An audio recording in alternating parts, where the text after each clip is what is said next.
Have you ever wondered what happens to the gentle magic of the world when it is no longer remembered, when the stories that give it life begin to fade into the quiet corners of time? There is a special kind of courage, not in great battles or loud proclamations, but in the quiet decision to listen, to seek out what is almost lost, and to offer the simple gift of remembrance. Tonight, we embark on a journey into that very magic, a soothing voyage into a realm of mythical beasts and forgotten lore, a story woven from whispers and starlight, designed to calm your mind and carry you gently into a state of deep, peaceful rest. We begin in a world much like our own, where the boundaries between the everyday and the extraordinary are thin and often overlooked. Here, we meet a young lore keeper named Alara, whose gentle spirit is attuned to the fading songs of the earth. Her heart aches with the knowledge that the most magnificent creatures, beasts of myth and gentle wonder, are slipping away from memory, their existence threatened not by malice, but by silence. Her quest begins with a fragile discovery, an ancient map hinting at a hidden path into the enchanted whispering woods, a place where these forgotten beings are said to dwell. Driven by a profound desire to preserve their stories before they vanish forever, she chooses to step into the unknown. The stakes could not be higher, for she risks everything to protect these gentle souls from being lost to legend, setting a tone of quiet courage and magical discovery that will guide our entire journey tonight. As we join Alara on this path of soft footsteps and hopeful wonder, we invite you to settle in, to allow the rhythm of this tale to slow your breathing and quiet your thoughts. We'd love to know where you are listening from tonight and what time your own journey into rest and tranquility begins. Feel free to share that with us in the comments below. It's a gentle way to connect your peaceful moment with the quiet courage unfolding in our story. So find a comfortable position, close your eyes if you wish, and let your imagination wander with us into the deep, verdant embrace of the whispering woods, where every leaf has a story to tell, and every shadow holds a promise of gentle, magical discovery. With the ancient map held carefully in her hands, Alara took her first tentative steps into the whispering woods. The air itself seemed to change the moment she crossed beneath the canopy, growing thick with the scent of damp earth and blooming night flowers. The path before her was little more than a suggestion, woven through the roots and ferns, but she moved with a quiet purpose, her feet finding purchase on the soft moss. She knew this journey required more than just following lines on parchment. It demanded a conversation with the forest itself, and so she began to hum. It was an old, simple melody her grandmother had taught her, a song said to soothe restless spirits and calm anxious hearts.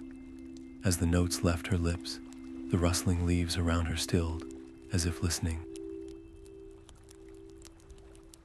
Tiny sprites, no larger than fireflies, emerged from behind bark and blossom, their curious, shimmering forms circling her head not with mischief, but with a gentle wonder. She was not forcing her way through the woods, but asking for permission, and the forest was answering. Her respectful approach did not go unnoticed. From the corner of her eye, Alara caught a flicker of movement, a shift of shadow and light that was too deliberate to be the wind. When she paused to consult her map, she saw it more clearly, a small fox, its fur a living tapestry of emerald moss and silvery lichen. It did not flee at her gaze, but simply watched, its head tilted as if deciphering the melody she sang. This moss-covered companion began to follow at a distance, a silent, watchful presence. There was no threat in its posture, only a deep, ancient curiosity. For Alara, the creature's presence was a dual gift. It was a comfort, a sign that she was on a path recognized by the forest's inhabitants, but it was also a profound mystery. What did it want? Was it a guide, a guardian, or simply an observer of this rare human who spoke the wood's language? The question lingered, unanswered, adding a layer of quiet anticipation to her steps. The way forward, however, was not without its tests. The path, which had been winding but singular, abruptly diverged into two distinct trails. To the left, a sun-dappled route beckoned. It was wide and clear, bathed in golden afternoon light, with birds singing cheerfully from its branches. It promised ease and comfort. The path to the right was altogether different, shadowed, overgrown with thorny vines and deep purple shadows, its entrance almost hidden by a fallen log. According to the faded ink on her map, this was the true way, the path that led deeper into the heart of the wood's oldest magic. Here was her first true moment of conflict. The inviting trail appealed to every instinct that sought safety, while the overgrown one whispered of difficulty and the unknown. It was a choice between the allure of immediate ease and the harder, truer path of her purpose. Alara stood at the crossroads, the map crinkling softly in her grip. She looked from the sunny, deceptive ease to the dark, honest challenge. Her decision was not made from bravery alone, but from a deep-seated respect for the wisdom she sought to preserve. She had not come this far to be led astray by superficial comfort. Trusting the research that had brought her here and the ancient knowledge embedded in the parchment, she took a steadying breath and stepped onto the shadowed, overgrown path. Thorns tugged gently at her cloak, not as an attack, but as a final question of her resolve. By choosing the harder way, she revealed the core of her character, a determination fueled not by recklessness, but by a profound reverence for the truths she believed were worth any hardship. This decisive step instantly deepened her connection to the hidden world around her. The air, already thick, began to hum with a low, unseen energy, as if the very heartbeat of the forest had quickened. The whispers she had only faintly heard before grew louder, forming half-heard words on the breeze, speaking of ancient guardians and slumbering songs. The stakes of her quest were no longer theoretical, they were palpable. She had passed an initial test, and in doing so, had been accepted into a deeper layer of the wood's mystery. The challenges ahead would undoubtedly be greater, but so too would be the wonders. As the sun dipped lower and dusk began to paint the sky in hues of violet and deep blue, Alara noticed a new phenomenon. Ahead, where the shadows were deepest, soft, pulsating lights began to appear, floating like benevolent will-o'-the-wisps. They cast a gentle glow on what looked like the entrance to a hidden clearing, offering a beacon of guidance deeper into the enchanting unknown. Drawn by the soft, pulsating lights ahead, Alara moved forward with a cautious reverence. Each step brought her closer to the source of the glow, until the shadows of the overgrown path fell away to reveal a small, sheltered clearing. And there, at its center, was the origin of the light. It was a creature of breathtaking beauty, a fox whose coat seemed woven from the very fabric of the night sky. Its fur was a deep, velvety indigo, but it was alive with 1,000 pinpricks of soft, shimmering starlight that danced and swirled with its every subtle movement. This was no ordinary beast. It was a Glimmer Fox, a being she had only ever read about in the most fragile, aged pages of her lore books. It stood watching her, its luminous eyes holding not fear, but a deep, ancient intelligence. Remembering the old tales that spoke of offering peace to shy magical beings, Alara moved with a deliberate, gentle slowness. She did not reach out to touch, nor did she speak loudly. Instead, she carefully slipped the pack from her shoulders and lowered herself to the mossy ground, making herself smaller and less intimidating. From within her pack, she retrieved a small, linen-wrapped bundle. Inside was a piece of honey cake, baked with sweet clover and wildflower nectar, a treat she had brought for her own sustenance, but now felt compelled to share. She broke off a small piece and placed it on a flat stone between them, a simple, wordless offering of goodwill and a clear signal that she meant no harm.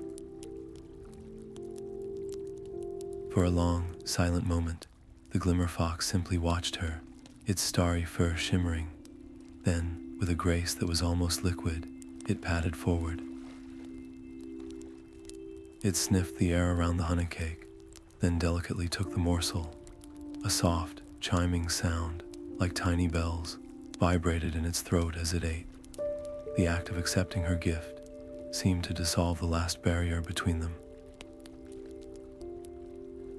The creature stepped closer still and gently nuzzled her open palm with its cool, velvety nose. A wave of profound connection washed over Alara. A bond of trust had been silently forged. In that instant, she was no longer a solitary traveler. She had found her first true companion in the depths of the whispering woods. This moment of tender connection was suddenly punctuated by a sharp, unexpected rustle from a dense thicket of ferns at the edge of the clearing. The sound was too deliberate to be the wind, too heavy for a simple woodland creature. The Glimmer Fox's head shot up, its luminous eyes narrowing slightly as it focused on the disturbance. Alara's heart quickened, a natural prickle of wariness running through her. Yet, the fear she might have expected was tempered by a powerful curiosity. What else resided in this hidden world? Was this new presence a threat, or merely another shy inhabitant stirred by her arrival? Faced with this unseen watcher, Alara had a choice. She could stand and confront the noise, or she could retreat and potentially break the fragile trust she had just built with the Glimmer Fox. Instead, she chose a third path, one that felt most true to her nature. She remained seated on the soft moss and began to hum once more. This time, it was an even older, simpler melody than before, a lullaby from her earliest childhood, a song of safety and comfort. She poured calm and reassurance into the notes, a sonic blanket offered to whatever might be hiding in the shadows. This decision was a testament to her core belief that kindness and patience were stronger tools in this enchanted place than any form of confrontation. Her choice to respond with a gentle song instead of alarm had an immediate and profound effect. The wary tension in the Glimmer Fox eased, and it settled beside her, its starlit warmth a comfort against her side. Then, slowly, the rustling ferns began to part, not with menace, but with a timid, shaking hesitation. One by one, a family of forest sprites emerged into the clearing. They were tiny, humanoid figures with skin like bark and hair of whispering grass, their large, luminous eyes wide with a mixture of fear and fascination. They had been watching the entire encounter, hidden and silent. Her calm demeanor had not only soothed them, but had given them the courage to reveal themselves. This moment expanded Alara's understanding exponentially. She was not just seeking a few solitary beasts. She was walking through an entire hidden ecosystem, a delicate community of magical beings whose survival depended entirely on secrecy and the quiet balance of the woods. The sheer number of eyes now upon her, full of a vulnerable hope, raised the stakes of her quest to a startling new height. This was no longer just an academic pursuit to preserve stories in a book. The fate of these creatures, from the magnificent Glimmer Fox to the tiniest Sprite, felt intertwined with her success. If their magic was fading, as the old tales suggested, then an entire world of gentle wonders was at risk of vanishing into silence. The weight of this responsibility settled on her shoulders, not as a burden, but as a sacred duty. As this new reality dawned on her, the Glimmer Fox beside her stirred. It stood and gave a soft, chiming chirp, then gently tugged at the sleeve of her tunic with its teeth. It looked from her face toward the deeper, darker part of the forest, where a new sound was just barely audible, the faint, haunting drift of melodies carried on the breeze, beckoning them onward. Guided by the Glimmer Fox's gentle tugs and the growing allure of the distant melodies, Alara ventured deeper into the woods. The air itself seemed to change, becoming richer and more resonant, as if each breath carried a faint musical note. The path, now carpeted in a soft, bioluminescent moss, led them to a grove unlike any she had ever seen. The trees formed a natural amphitheater, their branches arching overhead to create a canopy that filtered the fading daylight into a soft emerald glow. And in the center of this secluded sanctuary moved the source of the music. They were the Mossbacks, creatures that moved with a slow, deliberate grace. Their forms were indeed like those of great turtles, but their shells were not mere bone.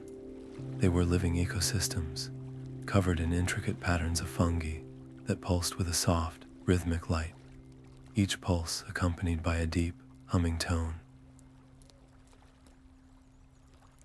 Together, their collective music created a harmonious chorus that vibrated through the very ground, a low, soothing hum that seemed to calm the rustle of the leaves and still the anxious heart. Without a moment's hesitation, Alara felt an irresistible pull to join this ancient symphony. She did not rush in or try to impose her own song. Instead, she found a smooth stone at the edge of the grove and sat, simply listening. She closed her eyes, allowing the complex layers of their hum to wash over her. She could discern individual threads within the music, a deep, grounding bass from the largest Mossback, a higher, fluting harmony from a smaller one, and a shimmering, percussive element from the light patterns on their shells.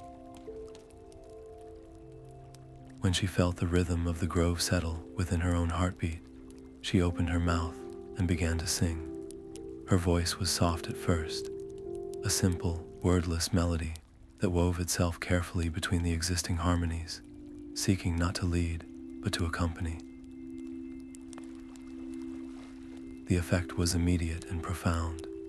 The Mossbacks, who had initially stilled at her approach, slowly resumed their humming, but now their music began to shift. The patterns of light on their shells flickered and changed, their collective hum subtly altering its pitch and tempo to incorporate her melody. It was as if they were weaving her voice directly into the fabric of their ritual. As this musical fusion deepened, Alara's mind was flooded not with words, but with sensations and images. She saw visions of the forest in a younger, wilder age, when the Mossback's song was so powerful it could coax saplings from the soil and guide the streams on their courses. She felt the deep, ancient connections between all the mythical beasts, a web of magic held together by these very harmonies. The music was not just a sound, it was their history, their language, their very life force. Yet, intertwined with these beautiful visions was a dissonant truth. As she listened more closely, her trained ear detected a fragility in the chorus that she had missed at first. The harmonies were not as full as they should have been. Certain notes wavered, and the light on some of the older Mossback's shells flickered weakly, like a candle guttering in the wind. The magnificent song was weakened, its power diminished. This was not a natural quiet, but a sign of a deep disturbance, a sickness in the forest's magic that was slowly starving these gentle giants of their vital energy. The realization struck her with the force of a physical blow. The fading of the Mossback's music was a symptom of a much larger danger, one that threatened not just this grove, but the entire balance of the Whispering Woods. Faced with this quiet struggle, Alara's purpose crystallized. She was not merely an observer or a collector of stories anymore. She was a participant, and now a protector. Drawing upon her extensive knowledge as a lore keeper, she remembered ancient texts that spoke of herbal tones, the idea that certain plants, when sung to in specific ways, could resonate with and strengthen natural magic. Focusing her will, she changed her song. She began to hum a series of clear, strong notes associated with heartroot and silverleaf, plants known for their restorative properties. She poured her intention into the melody, visualizing the sound as a nourishing rain falling upon the grove, willing it to fortify the weary Mossbacks. Her efforts were met with a grateful surge of energy. The Mossbacks' humming grew stronger, their lights brightening noticeably in response to her targeted song.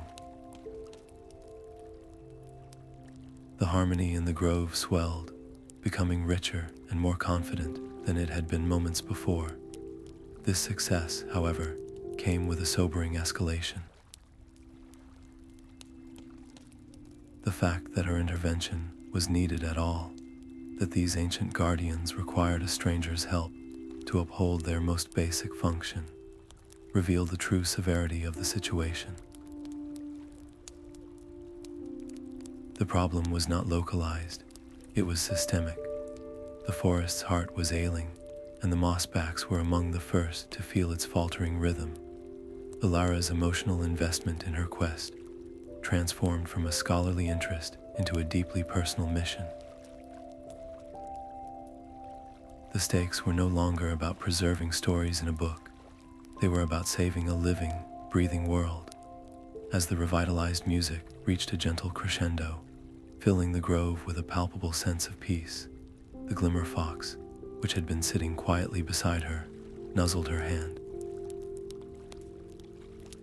It then turned and looked purposefully toward a narrow path, obscured by hanging vines at the far end of the clearing. A new sound, the faint but distinct rush of flowing water, could be heard from that direction. The fox chirped softly, its starlit eyes conveying a clear message. The answers they sought, the source of the disturbance and perhaps the key to healing it, lay ahead, waiting at the hidden waterfall. Following the Glimmer Fox, Alara pushed aside the final curtain of hanging vines and stepped into a breathtaking sight. Before her, a waterfall cascaded down a sheer wall of mossy stone, its flow not a roar but a symphony. The water itself seemed to be composed of liquid sound, each droplet ringing like a tiny chime as it fell into the clear pool below. This was no ordinary water. It was the Whispering Waterfall, a place of memory she had only read about in the most fragmented of legends.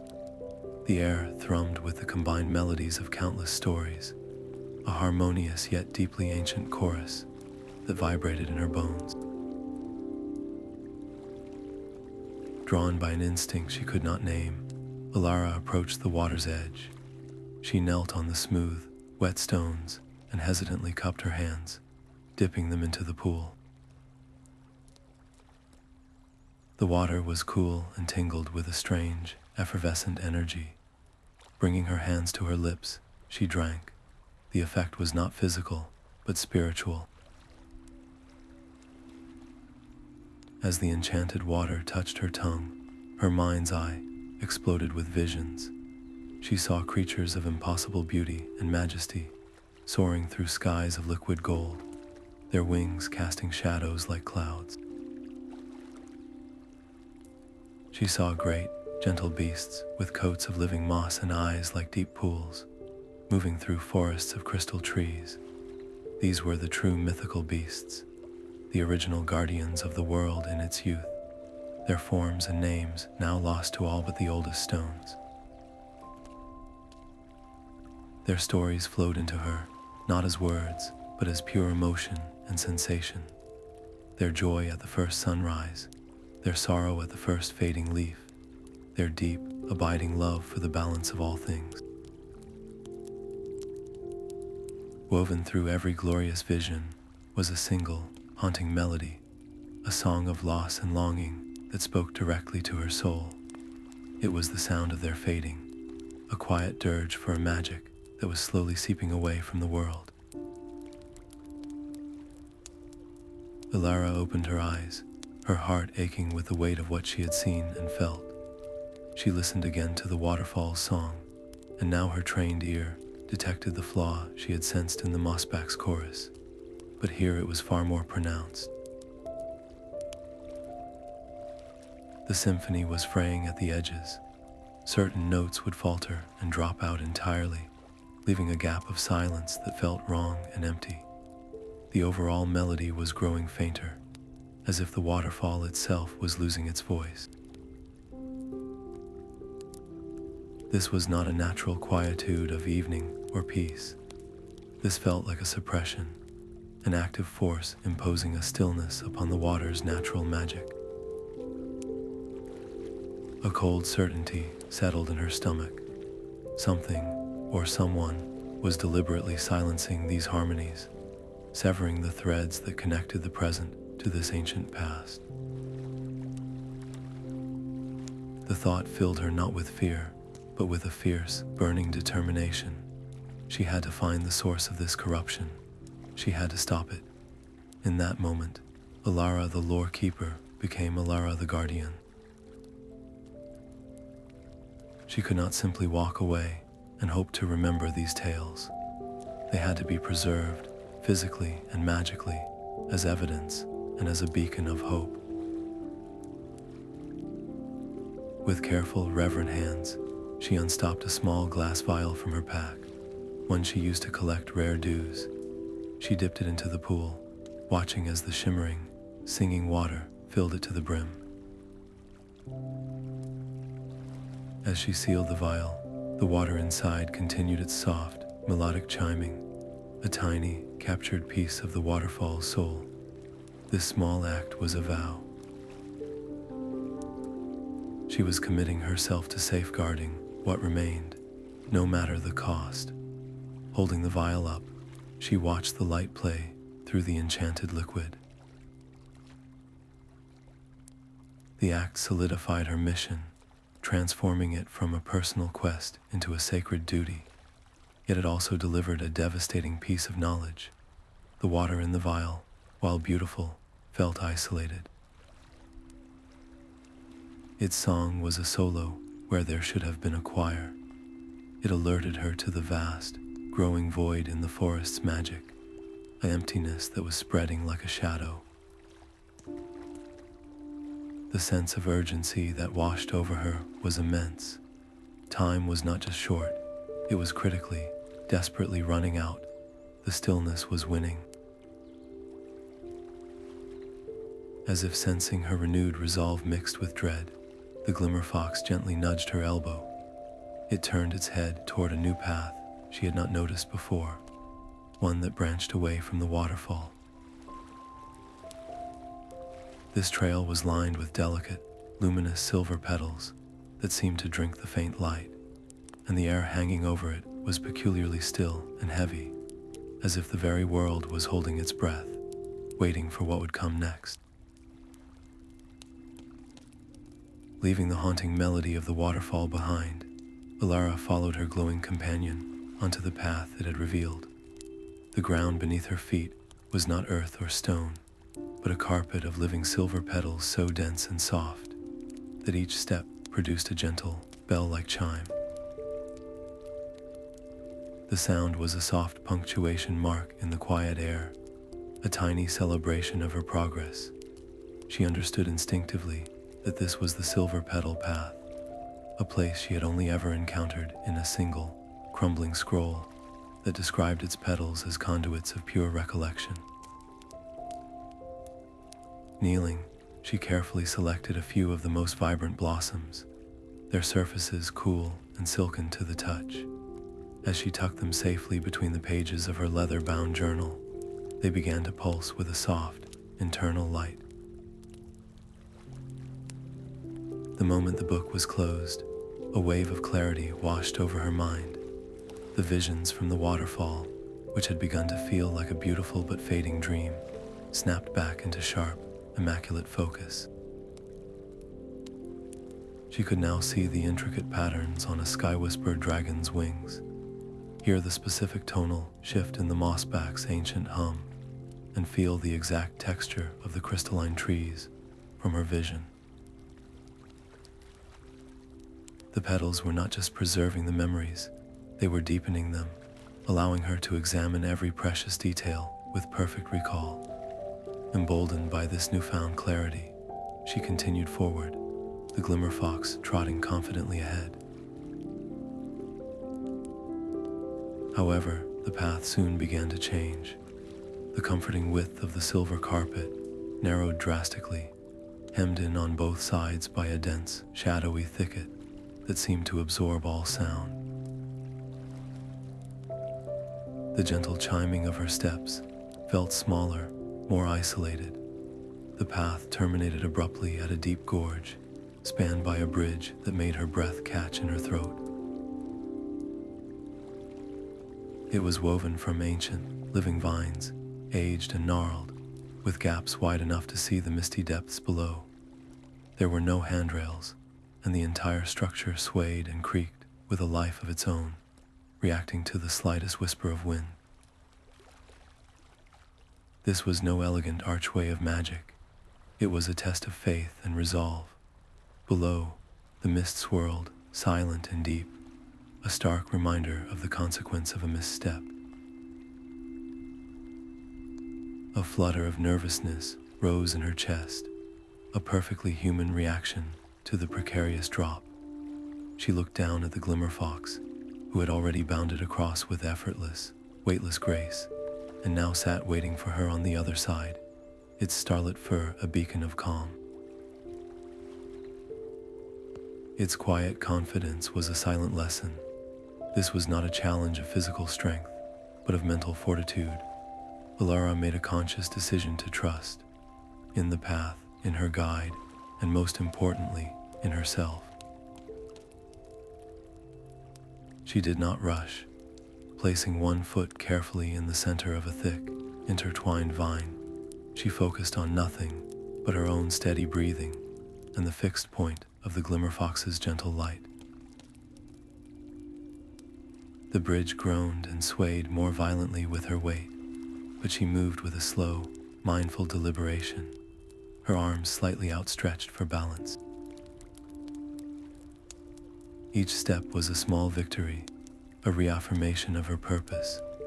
With a final, heart-pounding step, she reached the solid ground of the far side, a wave of relief and quiet triumph washing over her.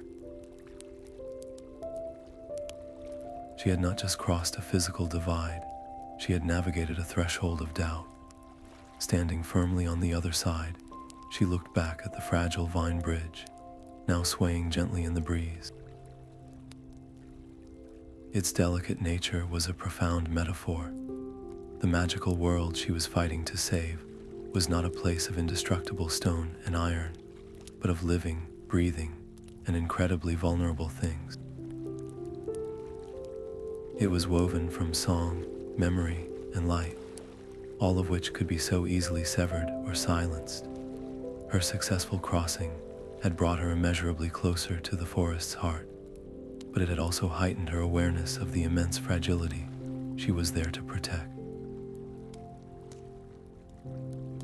The stakes felt tangible now, as delicate as the bridge she had just traversed. As her pulse slowed and her breathing evened, a new scent caught her attention, sweet, fruity, and subtly energizing. Following the Glimmer Fox's gaze, she looked past the gorge to see a spectacular grove, where the trees themselves seemed to be hung with constellations of softly pulsing, luminous fruit. Beyond the swaying vine bridge, a new kind of light beckoned to them, not the cool silver of the path or the distant shimmer of the waterfall, but a warm, pulsing glow that seemed to emanate from the very air itself. Alara stepped into a grove unlike any she had ever imagined, where the trees arched overhead in a protective canopy, their branches heavy not with ordinary leaves, but with clusters of gently glowing orbs. Each fruit was a miniature sun, a Luma fruit, radiating a soft golden light that pulsed in a slow, rhythmic cadence, as if breathing in unison with the forest itself. The air hummed with a low, sweet energy, thick with the scent of ripening nectar and living magic. It was a place of pure, vibrant life, and for a moment, Alara simply stood in awe, allowing the gentle warmth to wash over her, a soothing balm after the tense crossing of the gorge. A low, chirruping sound from the Glimmer Fox drew her attention. It sat patiently at the base of the nearest tree, its head tilted, its starlit fur reflecting the Luma fruit's golden pulses in a dazzling display. Understanding the unspoken invitation, Alara approached the tree. She reached up with a reverence born of deep respect, her fingers carefully selecting a fruit that seemed to pulse with particular vitality. Its skin was smooth and warm to the touch, and it came away from the branch with a soft, yielding pluck. Holding the glowing orb in her palm, she knelt and extended her hand. This was not just sustenance, it was an offering of trust, a shared moment between two beings bound by a common purpose. The Glimmer Fox hesitated for only a heartbeat before leaning forward, its delicate muzzle nudging her hand before it took the fruit with surprising gentleness. As it ate, a visible wave of warmth and light seemed to pass through its form, making its fur shimmer even more brilliantly. Alara then selected a second fruit for herself, and the moment the sweet, luminous flesh touched her tongue, a surge of pure, golden energy flooded her senses. The effect was immediate and profound. A deep warmth spread from her core to her fingertips, erasing the last traces of fatigue from her long journey. But the true gift of the Luma fruit was far more subtle. Her hearing, already attuned to the forest's melodies, became preternaturally sharp. She could now discern the individual layers within the grove's hum, the low drone of the tree roots drawing energy from the earth, the high, crystalline ping of light reflecting off dewdrops on distant leaves, and the soft, almost imperceptible sigh of the Luma fruits themselves as they breathed in and out. She could hear the whisper of a single leaf falling through the air a dozen paces away. This hyper-clarity was not overwhelming, but rather, it felt like the world had suddenly come into perfect, exquisite focus. Her bond with the Glimmer Fox deepened as well, as if the shared meal had woven their spirits closer together. She could now sense its calm, watchful presence, not just by sight, but as a steady, reassuring warmth in the periphery of her awareness. This newfound sensitivity, however, quickly revealed a discordant note in the grove's symphony. As her heightened senses scanned the vibrant trees, she detected patches where the harmonious hum faltered. Her eyes followed the sound, and her heart sank. On several branches, nestled among the brightly pulsing fruits, were clusters of Luma fruits that were dim and listless. Their light was a sickly gray, their pulses weak and irregular. Some hung shriveled on their stems, their glow nearly extinguished. This was not the natural cycle of life and decay. This was a blight, a spreading stillness that was leaching the vitality from this sacred place. The very heart of the grove was being affected, a clear sign that the malaise she had sensed at the waterfall and the valley was not isolated, but was creeping into the forest's most resilient bastions of life. Without a second thought, Alara's hand went to the small vial secured at her belt, the one containing the enchanted water from the Whispering Waterfall. The water that held the memories and songs of the forest. If anything could counter this encroaching stillness, it was this essence of pure story and magic.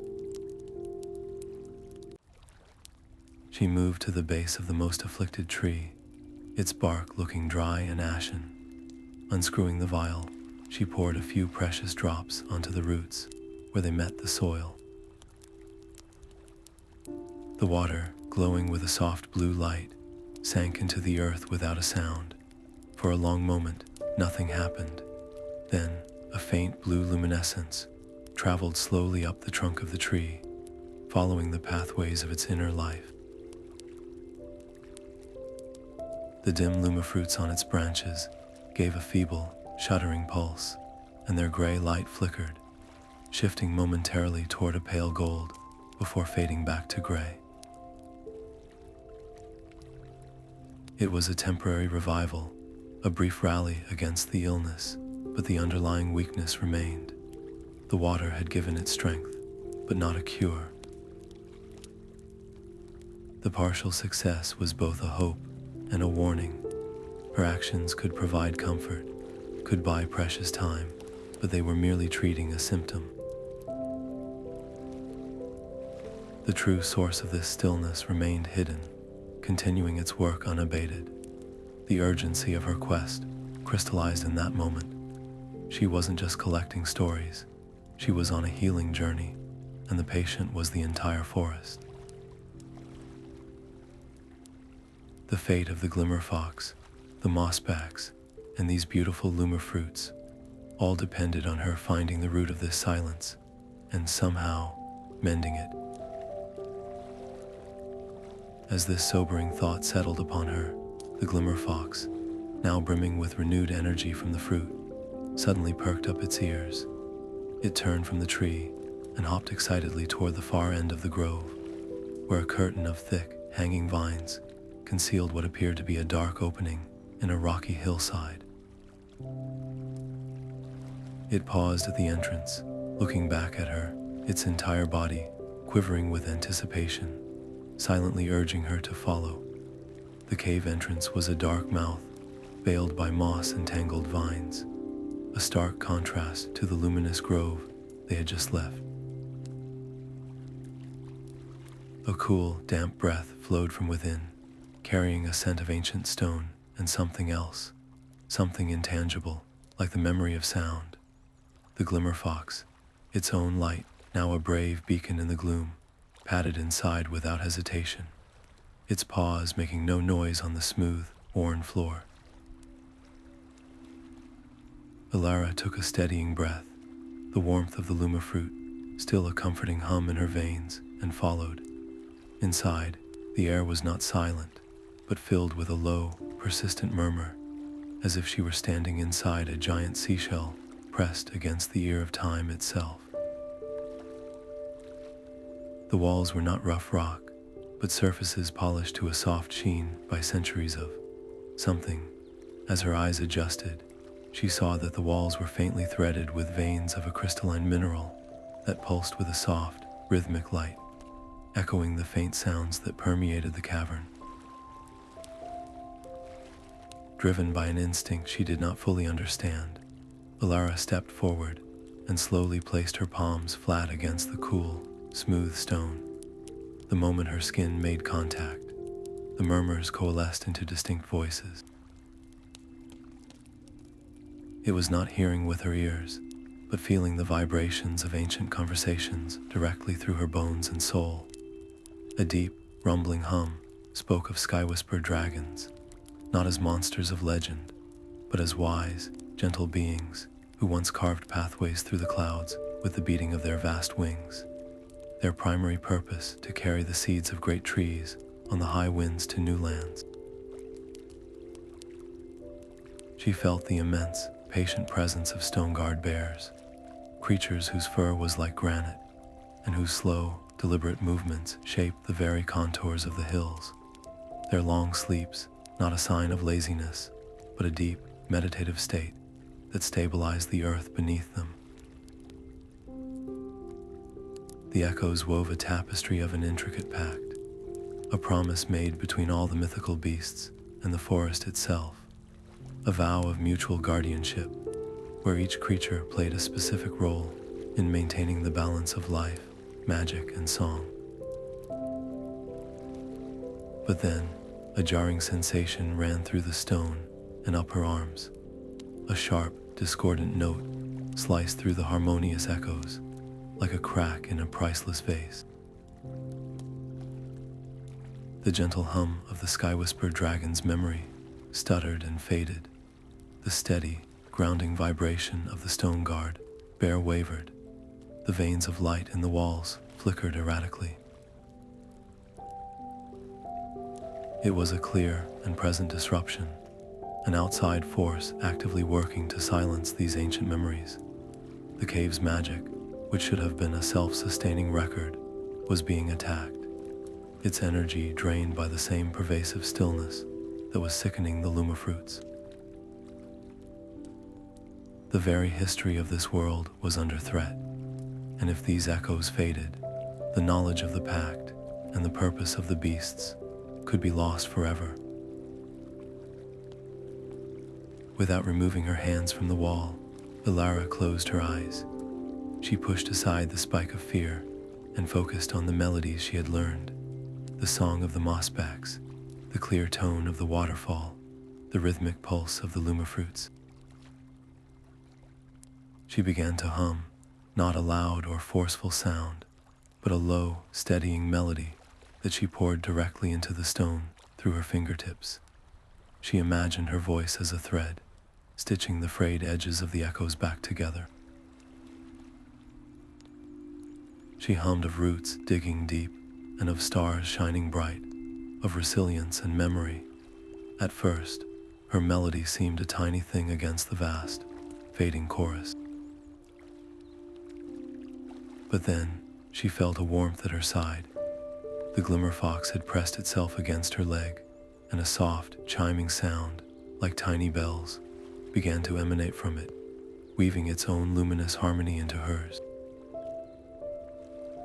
Together, their combined song pushed back against the discord. The effect was gradual but tangible. The flickering lights in the walls steadied into a soft, constant glow. The fragmented echoes of the dragons and bears slowly knitted themselves back together, their stories returning to a whispery, yet stable, clarity. It was a temporary fix, a fragile peace won by sheer will and care. The discordant note was gone for now, but the memory of its corrosive power lingered, a chilling reminder that whatever was causing the stillness was powerful enough to reach even into this protected chamber of the past. The urgency of her quest was now a drumbeat in her chest. She wasn't just exploring, she was in a race against a silent, creeping erasure. As the last notes of her hum faded, the cave seemed to sigh in relief. The Glimmer Fox nudged her hand, pulling her attention away from the wall. It trotted toward the rear of the cavern, where a narrow passageway Alara had not noticed before was now illuminated by the restored light in the walls. A fresh, gentle breeze flowed from the opening, carrying the faint, sweet scent of sun-warmed grass. As they stepped through the passage, the cave widened and the ceiling sloped upward, revealing a vast exit that framed a breathtaking view of a sunlit valley, where endless seas of tall, silvery grass swayed in a perfect, mesmerizing rhythm to a wind that could not be felt. Emerging from the cave's cool echo, Alara stepped into the overwhelming vibrancy of the valley of swaying grasses. It was a vast, open expanse under a wide sky, filled from edge to edge with tall, silvery-bladed grasses that moved in a continuous, harmonious dance. They did not simply rustle in the wind, they created the wind with their motion, each blade bending and swaying in a complex, rhythmic pattern that produced a sound like 1,000 gentle whispers all speaking in unison. The effect was immediate and profound, a physical sensation that washed over her, easing the lingering tension from the cave's confrontation and replacing it with a deep, resonant calm. It felt less like entering a place and more like stepping into a song, one that soothed the mind and recharged the spirit with its ancient, steady tempo. Compelled by the valley's serene energy, Alara slowly lowered herself to the ground, lying back amidst the living carpet. Closing her eyes, she let the symphony of motion envelop her. The gentle rustle was not just a sound, but a vibration that traveled through the earth and into her very bones, a lullaby for the soul. It whispered of timelessness, of seasons turning, and the sun tracing its endless arc across the sky. In this state of deep peace, her purpose clarified, hardening from a desperate quest into a calm, unshakable determination. She was not just a visitor here, she was a note in this grand melody, and her role was to ensure the song continued. As this realization settled within her, the grasses directly around her seemed to respond.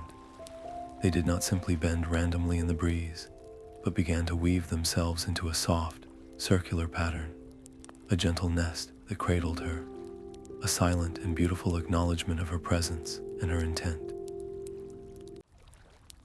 This moment of perfect connection was shattered by a visual silence. As she sat up, her gaze swept across the valley, taking in its breathtaking unity, until it snagged on a stark anomaly near the far edge. There, a large patch of grass stood utterly motionless. It was a void in the dance, a silent, grayish circle where the blades stood stiff and lifeless, completely unaffected by the same air that made the rest of the valley sing. This was not a natural phenomenon, not a different type of plant or a dry patch of earth. It was a blight, a spreading numbness that was leaching the life and music from the land itself, a visual echo of the discordant note she had felt in the cave. The stillness was not a vague concept anymore.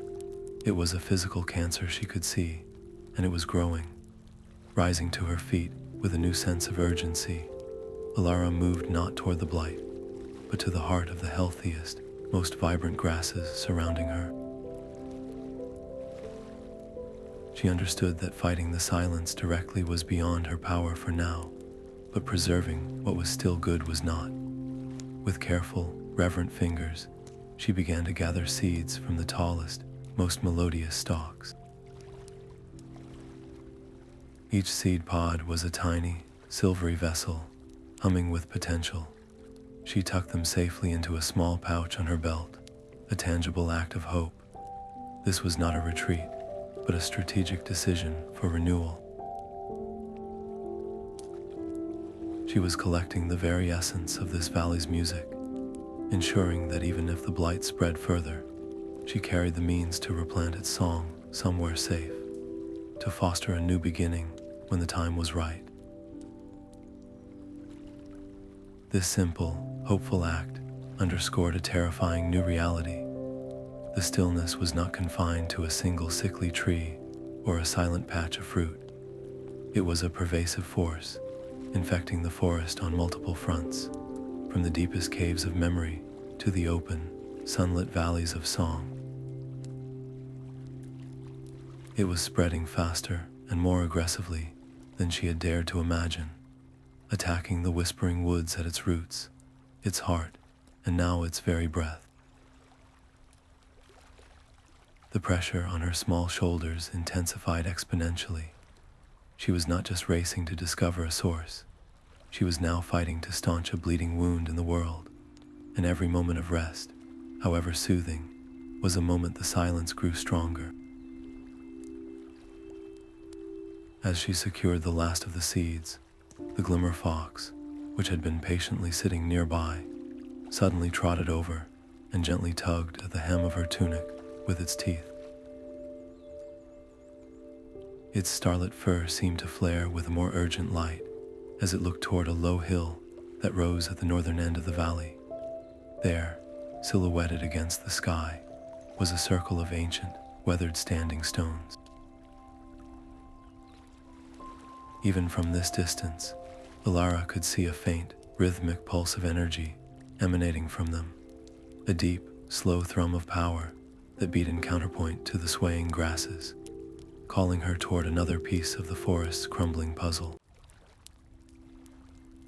Leaving the whispering grasses behind, Alara felt the air grow thick with a different kind of energy as she and the Glimmer Fox approached the hilltop circle.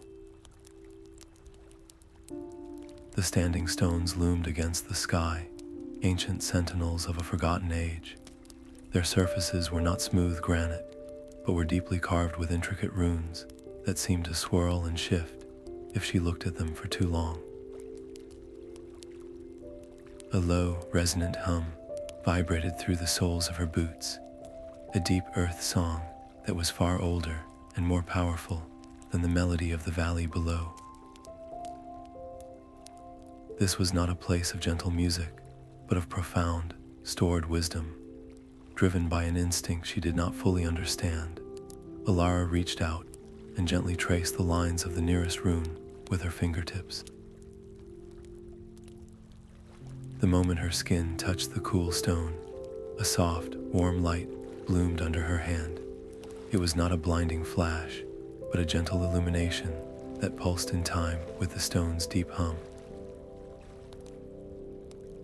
Along with the light came a flood of knowledge, not as words or images, but as pure understanding that settled directly into her mind. She saw visions of the forest in its prime, a time when mossbacks the size of small hills traversed the land, their shells cultivating entire ecosystems of glowing fungi, and sky-whispered dragons, creatures of cloud and sunlight, wove the very weather patterns with the beat of their vast wings. The knowledge revealed that these mythical beasts were not merely inhabitants of the forest. They were its essential guardians, each species a vital pillar, holding up the delicate architecture of natural balance. Their synchronized existence maintained the flow of magic, the health of the soil, and the harmony of the seasons.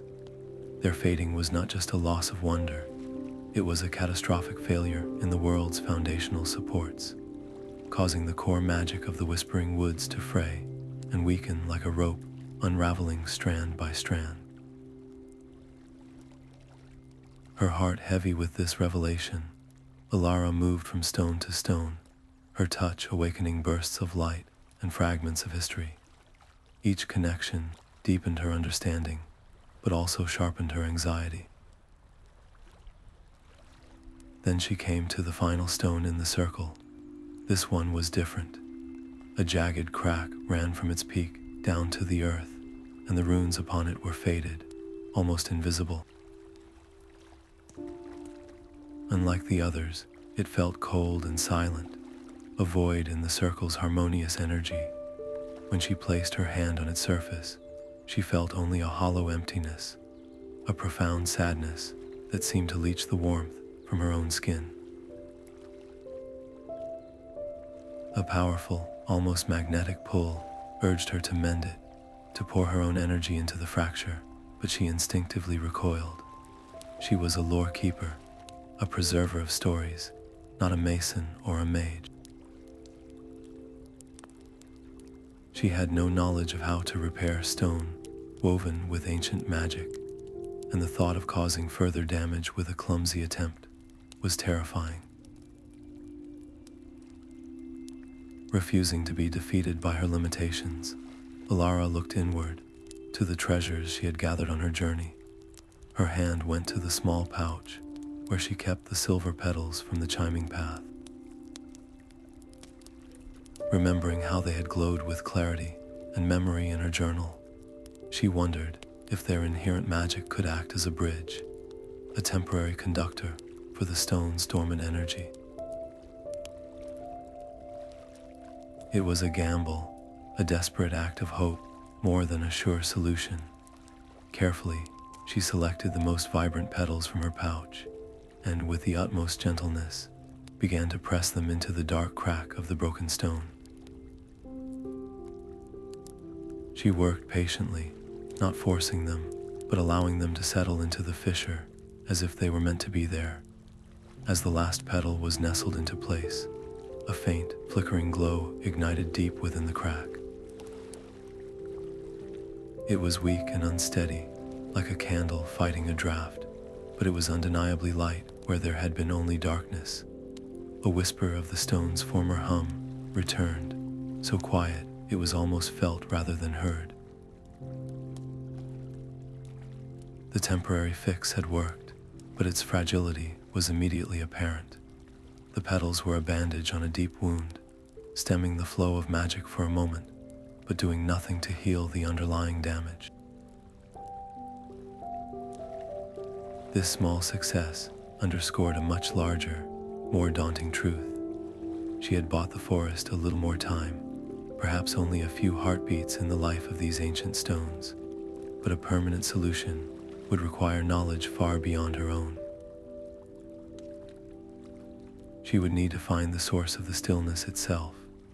As if in response to her determined thought, the entire circle of stones began to hum a little louder, their combined light pulsing in a synchronized rhythm. The glow from the repaired stone, though faint, seemed to act as a final key.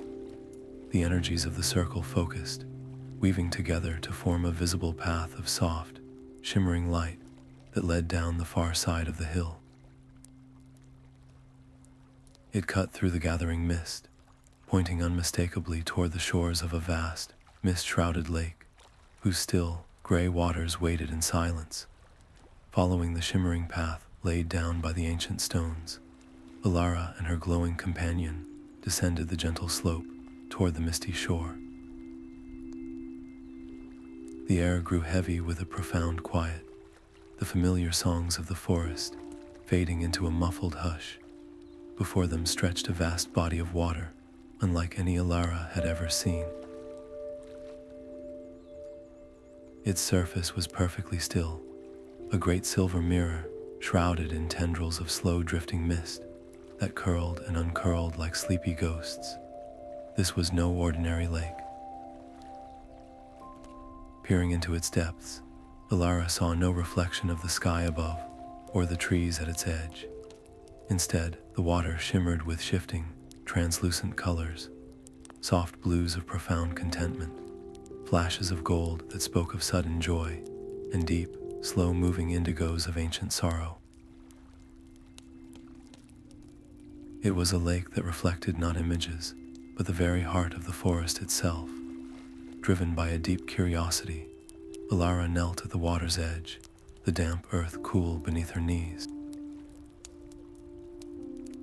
The Glimmer Fox sat quietly beside her, its starlight fur dimmed to a respectful glow. Hesitantly, she reached out and dipped her fingertips into the water. A shock, not of temperature but of pure feeling, raced up her arm. It was not an image that flooded her mind, but a wave of emotion.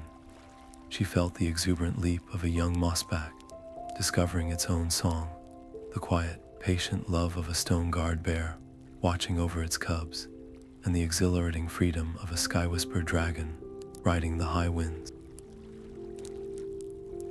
These were the memories and feelings of the mythical beasts, stored in the water, vibrant and alive. But as she let her hand sink deeper, another, colder current intertwined with the warmth. She felt the pang of loneliness from a creature whose kind was now the last of its line, the confusion of a forest sprite as its favorite clearing grew silent, and a pervasive, growing fear that their time was passing from the world. The water revealed a heartbreaking truth. The beasts were not merely fading from sight, they were fading from memory. Their magic was woven from being known, from being part of the world's story, and as the memories of them dwindled, their very essence was thinning, dissolving into nothingness like mist under a morning sun. As this realization settled over her, a new sensation began to spread through the water around her hand. A patch of biting cold radiated from the center of the lake, a numbness that leached the feeling from the water, turning the swirling emotions into a flat, gray stillness. It was not an absence of feeling, but an active void, a force that was silencing the lake's emotional symphony note by note. The mist above that spot seemed to thicken and hang heavier, and the chilling silence began to spread outward in slow, inexorable rings. The lake, this great heart of memory, was being stilled, and with it, the last echoes of the beasts would be erased forever. A fierce, protective determination welled up in Alara's chest. She would not let this happen. She could not repair ancient stones, but she could offer what she had in abundance, her own memories, her own devotion. She waded a few steps into the shallows, the cold biting at her ankles, and cupped her hands, lifting the heavy, emotion-laden water. Then she began to sing. It was not a song of power or command, but a song of love and remembrance. She poured into her melody the vision of the Glimmer Fox's first trusting nuzzle, the complex harmony of the Mossback's chorus, the profound wisdom from the standing stones, and the vibrant energy of the Luma fruits. She sang of their beauty, their strangeness, and their vital importance, imbuing the water with her own vivid, unwavering memories of them. As her voice rose, clear and strong over the water, a change began to occur. The area immediately around her grew warmer, the water shimmering with renewed color. The cold numbness halted its advance, pushed back by the force of her song. For a moment, it seemed as if her offering had been enough, but as the last note of her song faded into the mist, she felt it again, a deep, persistent chill waiting just beneath the temporarily warmed surface. Her personal memories were a balm, a temporary shield, but they were a single voice against a vast and growing silence. The malaise was deeper and more powerful than her one heart could counteract alone. It was a sobering escalation, a clear sign that these individual acts of preservation, however brave, were only treating the symptoms of a much greater illness festering at the forest's core. Defeated yet undeterred, Alara stood silently in the water, wondering what more she could possibly give. Then, she noticed a subtle movement on the lake's surface. A series of small, perfect ripples began to form, not radiating from her, but moving toward her. They pulsed outward from the very center of the lake, from the heart of the numbness itself, forming a gentle, guiding path across the silver expanse. Her gaze followed the ripples, and through the thinning mist, she could just make out a dark shape in the distance. It was an island, a solitary mass of land at the center of the vast lake, waiting silently in the gloom. The invitation, or perhaps the challenge, was clear. The answer to the stillness lay there, at the heart of it all. The ripples on the misty lake seemed to beckon, a silent plea from the island at its heart. Alara knew she had to answer. Along the shore, she found a collection of sun-bleached driftwood, old branches smoothed by the water's touch. With the Glimmer Fox watching intently, she set to work, using strong vines she had learned to identify in the whispering woods to lash the logs together. It was a humble craft, but it felt sturdy beneath her as she pushed off from the silty bank, using a long, straight branch as a paddle. The water was eerily calm, her paddling strokes the only sound breaking the profound silence. The mist closed in around her, muffling the world until only the raft and the dark shape of the island remained. The Glimmer Fox sat at the front of the raft, its light a brave, small beacon piercing the gloom, guiding them toward their destination. As the raft nudged against the island's muddy bank, the air changed. The oppressive stillness was replaced by a palpable sense of age and immense, slumbering power. At the center of the small island stood a single, magnificent tree, so ancient it seemed to be part of the earth itself. Its bark was not brown, but a deep, smoky gray that pulsed with a soft, deep red light, like the embers of a dying fire. This was the Heartwood tree, the anchor she had sensed in her visions. Approaching it with a reverence usually reserved for sacred places, Alara felt a profound weariness emanating from its roots. She reached out, her hand trembling slightly, and pressed her palm flat against the rough, warm bark. The moment her skin touched the tree, a jolt of understanding shot through her. She felt not just the texture of the wood, but the rhythm of a heartbeat. It was a slow, labored thrum, a deep bass note that should have been the steady pulse of the entire forest. But it was faltering, skipping beats, and each pulse felt weaker than the last. As she focused on that struggling rhythm, a vision bloomed behind her eyes. She saw the forest not as a collection of separate places, but as a single, living entity. The roots of the Heartwood tree did not just dig into this island soil, they stretched out in a glowing, subterranean web, connecting to every other tree, every stone, every stream. And along these roots, like shimmering sap, flowed music. It was the harmony of the Mossbacks, the calls of the sky-whispered dragons, the rustle of the swaying grasses, all intertwined into one magnificent, life-sustaining symphony. In this vision, the forest was a vibrant tapestry of light and sound, each mythical beast a brilliant thread woven into the whole, their existence giving the forest its magic, and the forest, in turn, giving them a home. But the vision began to fray at the edges. The brilliant threads of the beasts grew faint, their songs fading from the root symphony. As their connections weakened, the light in the network dimmed, and the great Heartwood tree began to struggle.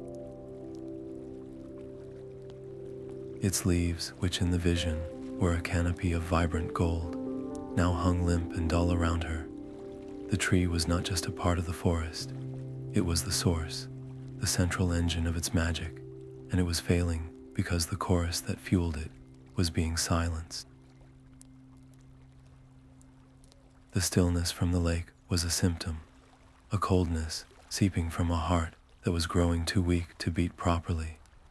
A deep, protective instinct surged within Alara. She had to help, remembering the enchanted water from the whispering waterfall, water that held the very stories and emotions of the forest. She uncorked her vial. This was not just water anymore, it was a concentrative memory of life. She knelt at the base of the colossal trunk, where the great roots surfaced from the soil like the knuckles of a sleeping giant. Gently, she poured the precious liquid onto the largest root, watching as it was eagerly absorbed by the parched earth. She was combining her roles as lore keeper and healer, using the stories she had collected as medicine for the ailing heart of the world. For a brief, hopeful moment, the tree responded. The ember glow in its bark brightened, and its heartbeat steadied, gaining a fraction of strength. A single leaf above her head shivered and turned a shade brighter. But the improvement was fleeting. The light quickly faded back to a dim pulse, and the weary, irregular rhythm returned. The tree had drunk her offering, but it was like a single drop of water on a vast, smoldering fire. Her solitary effort, though heartfelt, was not enough to counteract the deep, systemic decay. The stakes were now terrifyingly clear. This was the core of the crisis. If the Heartwood tree failed completely, the entire magical ecosystem would collapse into permanent stillness. There would be no more songs, no more glowing fruits, no more mythical beasts.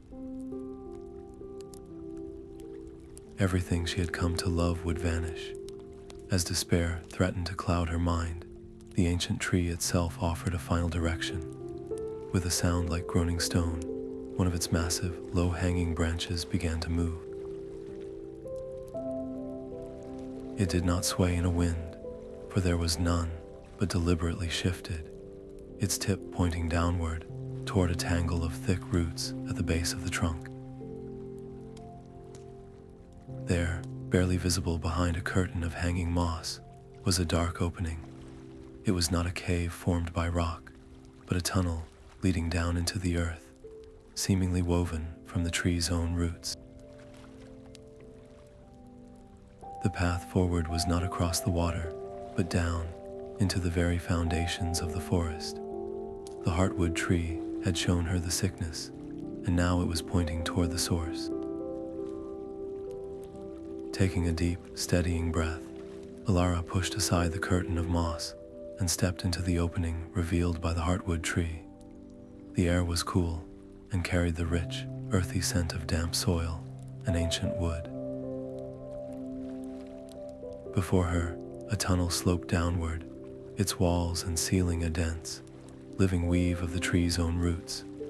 They were gnarled and thick as pythons, twisted together into a natural staircase that descended into profound darkness.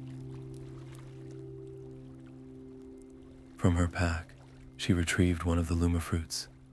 Its gentle, pulsing light pushed back the blackness, casting long, dancing shadows that made the root walls seem to shift and breathe around her. The Glimmer Fox, its own starlight fur providing a softer secondary glow, pressed against her leg, a silent promise that she was not alone in this descent into the earth. As they went deeper, the tunnel began to change. The root walls were no longer just inert wood. They throbbed with a faint, rhythmic energy that she could feel through the soles of her boots. It was the same struggling heartbeat she had felt from the tree above, a deep, vibrational hum that resonated in her bones. And with that rhythm came sounds, faint at first, then clearer as she concentrated. They were echoes, not of her own movements, but of voices from a time long past. She heard the majestic, flute-like call of a sky-whispered dragon, the low, grounding rumble of a stone-guard bear, and the complex, chirping melody of creatures she had only seen in the Waterfall's visions. These were the ghostly recordings of the forest's golden age, trapped in the root network like memories in a living archive. They were not frightening, but sorrowful, a beautiful chorus reminding her of what was at stake and urging her forward. The path, however, was not an easy one. The tunnel began to contract, the once spacious passageway narrowing until the roots brushed against her shoulders. Soon, she had to turn sideways to slip through, the rough bark snagging on her cloak. In one particularly tight section, she had to get down on her hands and knees, holding the Luma fruit out in front of her as she crawled through a space so confined that the earth pressed in from all sides. A flutter of panic rose in her chest, the primal fear of being trapped deep underground. Her breathing quickened, and for a moment, the darkness felt suffocating. But then she felt the warm, reassuring pressure of the Glimmer Fox, nudging her from behind, a tiny push of encouragement. She closed her eyes, focused on the goal of healing the forest, on the faces of the Mossbacks and the song of the Waterfall. This discomfort was nothing compared to the silence that would claim this magical world if she turned back. Pushing the fear down, she focused on the next inch, then the next, her resolve hardening with every difficult movement. Each labored step downward felt heavier than the last, not just from physical exertion, but from the immense weight of responsibility. She was not merely exploring, she was journeying toward the source of the forest's life, and its impending failure made every moment critical. The fate of the whispering woods, of every glowing fungi and whispering leaf, rested entirely on what she would discover in the depths. The faint, ghostly calls of the mythical beasts seemed to underscore this urgency, their fading echoes a poignant countdown. She was the forest's last chance, a single lore keeper, carrying the weight of an entire ecosystem on her shoulders. Then, as suddenly as it had narrowed, the tunnel opened up. The confining walls of roots fell away, and Alara stumbled forward into a space so vast that the light from her Luma fruit could not reach its ceiling or distant walls. She stood in awe, her breath catching in her throat. She was in a cavern of impossible beauty. All around her, growing from the floor, walls, and ceiling, were crystals. They were not the dull, opaque stones of a mundane cave, but great clusters of pristine, geometric forms that glimmered and shone. They refracted the light from her fruit into 1,000 scattered rainbows, painting the cavern with shifting hues of sapphire, emerald, and gold. The air itself seemed to vibrate with a soft, harmonic hum, as if each crystal was a tuning fork, singing a note in a grand, geological symphony. For a moment, Alara could only stand in silent reverence, the sheer scale and beauty of the cavern stealing her breath away. The light from her Luma fruit danced across countless crystalline surfaces, each facet acting as a tiny prism that fractured the glow into a soft, shimmering aurora that played upon the walls. It was not a dead, silent cave, but a living, breathing instrument.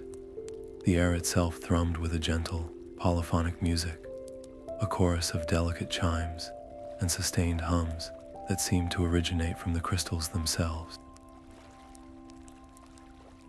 Cautiously, she reached out and let her fingertips brush against the nearest cluster, a formation of slender, milky white crystals. The moment she made contact, a clear, bell-like tone resonated through the cavern, pure and uplifting. The sound did not just travel through the air, it vibrated up her arm and settled in her chest, and with it came a surge of focused determination. She realized these were not mere geological formations. They were conduits, magnifying and reflecting the very essence of emotion and magical intent. Her hope and resolve were being amplified and reflected back at her, strengthening her from within. Her presence acted as a catalyst. As she took a few steps deeper into the cavern, the crystals responded to the life force she carried.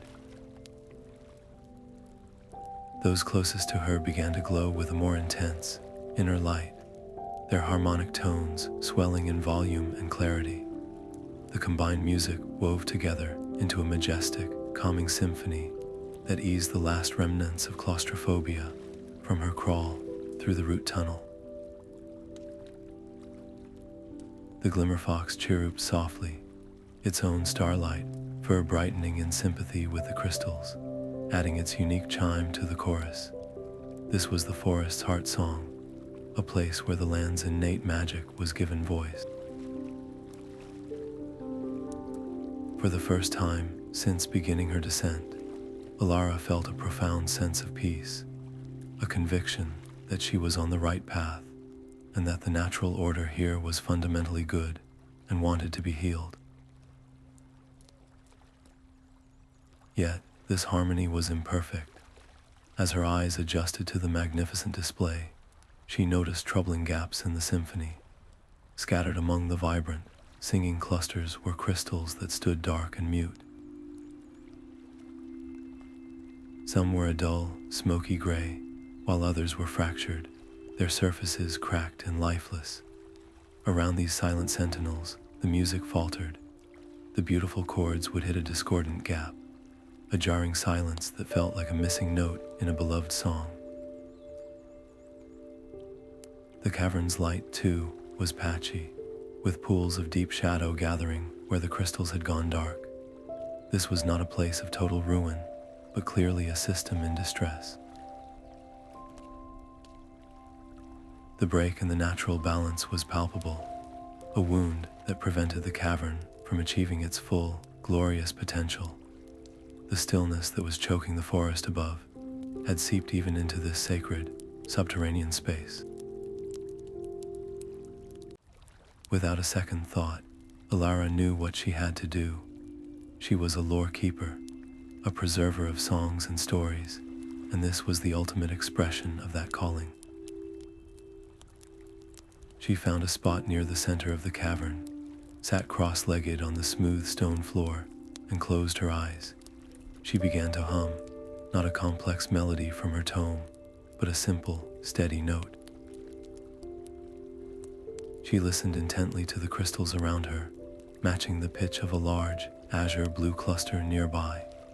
As her voice merged with its tone, she felt a resonance, a sympathetic vibration that made the crystal glow even brighter. Slowly, carefully, she shifted her humming, reaching out with her voice toward one of the dormant, smoky crystals. At first, there was no response. She poured more of her intention into the sound, imagining her voice as a thread of light, seeking to reconnect the broken circuit. She focused on feelings of renewal, of warmth, of the joyful energy she had felt from the Luma fruits and the Mossbacks. Then, a faint flicker. The dark crystal emitted a weak, amber light for just a second, and a barely audible chime whispered through the cavern. It was a start. Patiently, Alara continued her work, becoming a musical harmonizer for the cave itself. She would hum alongside an active crystal, strengthening its song, and then gently coax a dormant neighbor to join in. The Glimmer Fox aided her, brushing against the silent stones, its inherent magic providing a different kind of spark. One by one, the dark crystals began to stutter back to life, their lights returning like tiny stars, blinking on at twilight, and their voices tentatively adding to the growing chorus. The effect was beautiful, but ultimately fragile. While many of the crystals now glowed and sang, the overall harmony lacked the deep, foundational power she sensed the cavern should possess. The music was lovely on the surface, but it felt thin, like a melody played on a single flute instead of by a full orchestra. The revitalization was only skin deep, a temporary fix fueled by her own energy.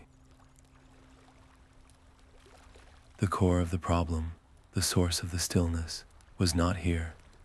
It was clear that this cavern was merely a symptom, an amplifier of the forest's condition, not the cause. The true illness lay further down, in a place even more fundamental to the wood's existence.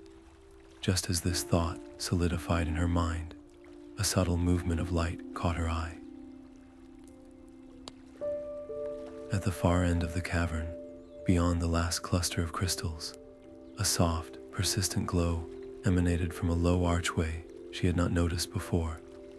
It was a gentle, inviting light, beckoning her toward the next stage of her journey into the heart of the mystery. Pulled by the gentle light, Alara left the grand crystal cavern and its renewed, yet fragile, harmony behind, stepping through the low archway into a space that felt profoundly different. This new chamber was intimate and hushed, its walls curving inward to form a dome that seemed to absorb sound. The air here was thick with the scent of old parchment and damp clay, a smell of deep history. And covering every inch of the curved walls were intricate inscriptions. These were not the angular runes of the standing stones, but elegant, flowing scripts of musical notes, interspersed with delicate pictographs of the mythical beasts themselves. There were spiraling staves that looked like the tails of sky-whispered dragons, clusters of notes shaped like the glowing fungi on the Mossback shells, and bold, sweeping clefs that mirrored the antlers of the stone-guard bears. This was not simply a record, it was a symphony frozen in time, a library of songs dedicated to each guardian of the forest. The sheer beauty of it made her heart ache, for many of the inscriptions were faded, their lines broken, and their vibrant colors dimmed to faint whispers on the stone. Driven by an instinct as old as storytelling itself, Alara knew she could not just observe this archive, she had to activate it. She approached the wall, her eyes tracing the pattern of a particular melody inscribed beneath the image of a creature with wings of shimmering mist. Taking a soft breath, she began to sing. Her voice, tentative at first, echoed softly in the domed space. The moment the corresponding note left her lips, the faded line on the wall began to glow with a soft silver light. A ghostly, beautiful form of the mist-winged beast flickered into existence in the center of the chamber, turning its elegant head toward her before dissolving into motes of light with the note's end. A surge of energy, warm and affirming, pulsed through the room. Emboldened, she moved along the wall, giving voice to one forgotten song after another. With each melody she resurrected, another beast would materialize briefly, a great lumbering bear made of stone that nodded gravely, a fox of pure light that pranced in a circle, each apparition a silent thank you, a recognition of her efforts. The chamber's energy grew steadily warmer, the very stone seeming to breathe more easily as its songs were remembered, but her progress hit a formidable wall. At the very heart of the dome was the largest and most complex inscription, a masterwork of interwoven melodies that clearly represented the central song, the anthem that bound all the others together. This was the Song of Awakening, the core melody of the forest's existence. When she tried to sing it, her voice faltered. The notes on the wall were jumbled, some sections scratched out as if by a frantic hand, others so faint they were nearly invisible. The melody that emerged was discordant and weak, collapsing in on itself after a few feeble bars. A cold spot formed in the chamber, the joyful energy she had built up starting to waver. The song was corrupted, its power fractured, and her untrained voice alone was not enough to mend it. The silence that rushed back into the space after her failed attempt felt heavier and more oppressive than before. Refusing to succumb to despair, Alara sat down cross-legged in the center of the chamber, the cool stone beneath her an anchor for her whirling thoughts. She closed her eyes, quieting her mind not through force, but through gentle focus. She did not try to grasp the song directly. Instead, she let her memory drift, drawing upon the entire tapestry of her journey. She recalled the specific, watery timbre of the tales sung by the whispering waterfall, letting that flowing rhythm become the foundation. She superimposed the steady, ancient pulse she had felt from the Heartwood tree, a deep and grounding beat. Then, she visualized the runes from the standing stones of memory, their sharp angles translating into the precise, staccato notes that gave the melody its structure. She even called upon the gentle rustle of the valley, of swaying grasses for the softer harmonies, and the pure, clear tone of the crystals for the high, sustaining notes.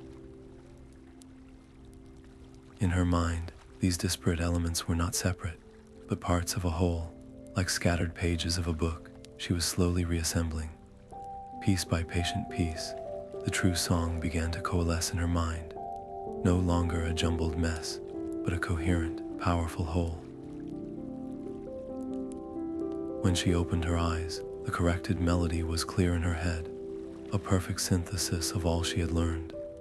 Taking a deep, steadying breath, she sang. This time, her voice did not falter. It rang out true and strong, filling the chamber with a melody of such profound beauty and power that the walls themselves seemed to lean in to listen.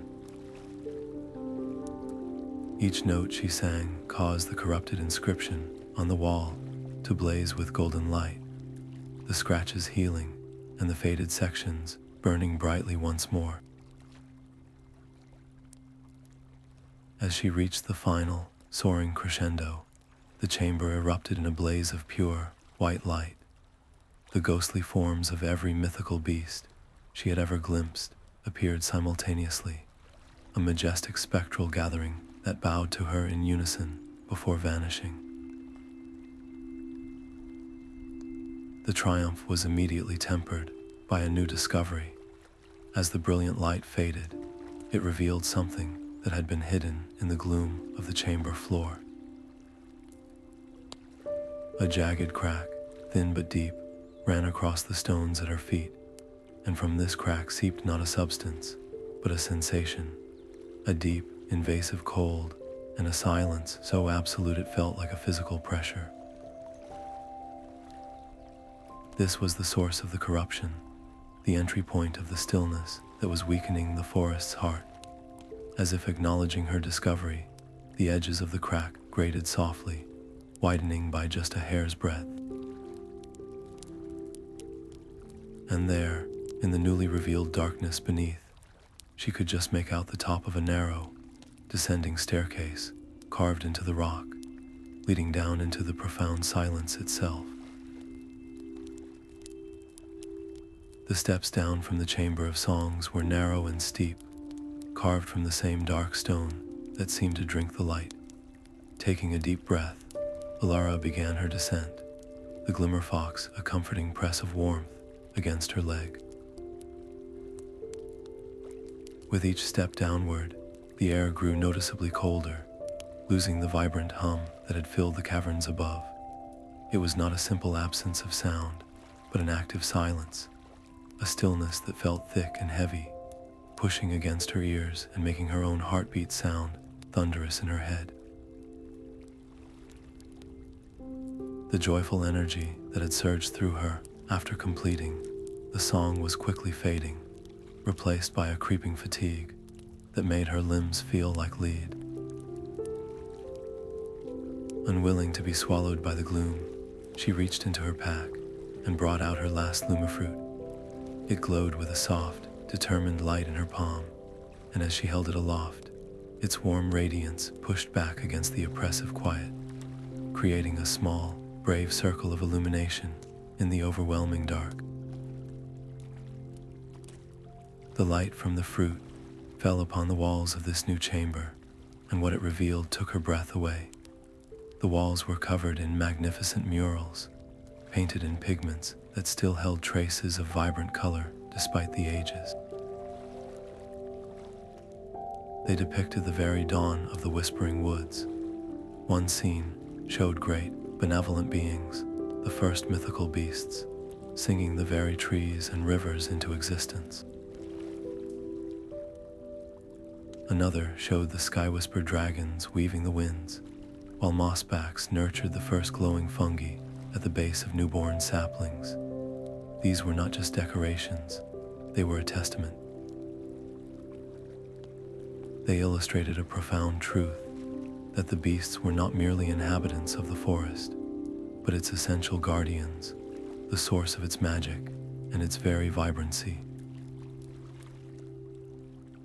Seeing their glorious history depicted here, in this place of such profound silence, made their current fading feel like a tragedy of unimaginable scale. A wave of doubt, cold and sharp, washed over her. The stillness in the chamber seemed to be a living force, and it was actively sapping her strength. Her thoughts turned inward, shadowed by fear. Who was she, just one young lore keeper, to believe she could reverse this ancient, creeping emptiness? The task felt too immense, the silence too deep. The murals of creation now seemed to mock her smallness. She felt a terrifying urge to turn back, to retreat to the world of light and sound above. But as the despair threatened to take root, she felt the Glimmer Fox nuzzle her hand insistently. The simple, loyal gesture was an anchor.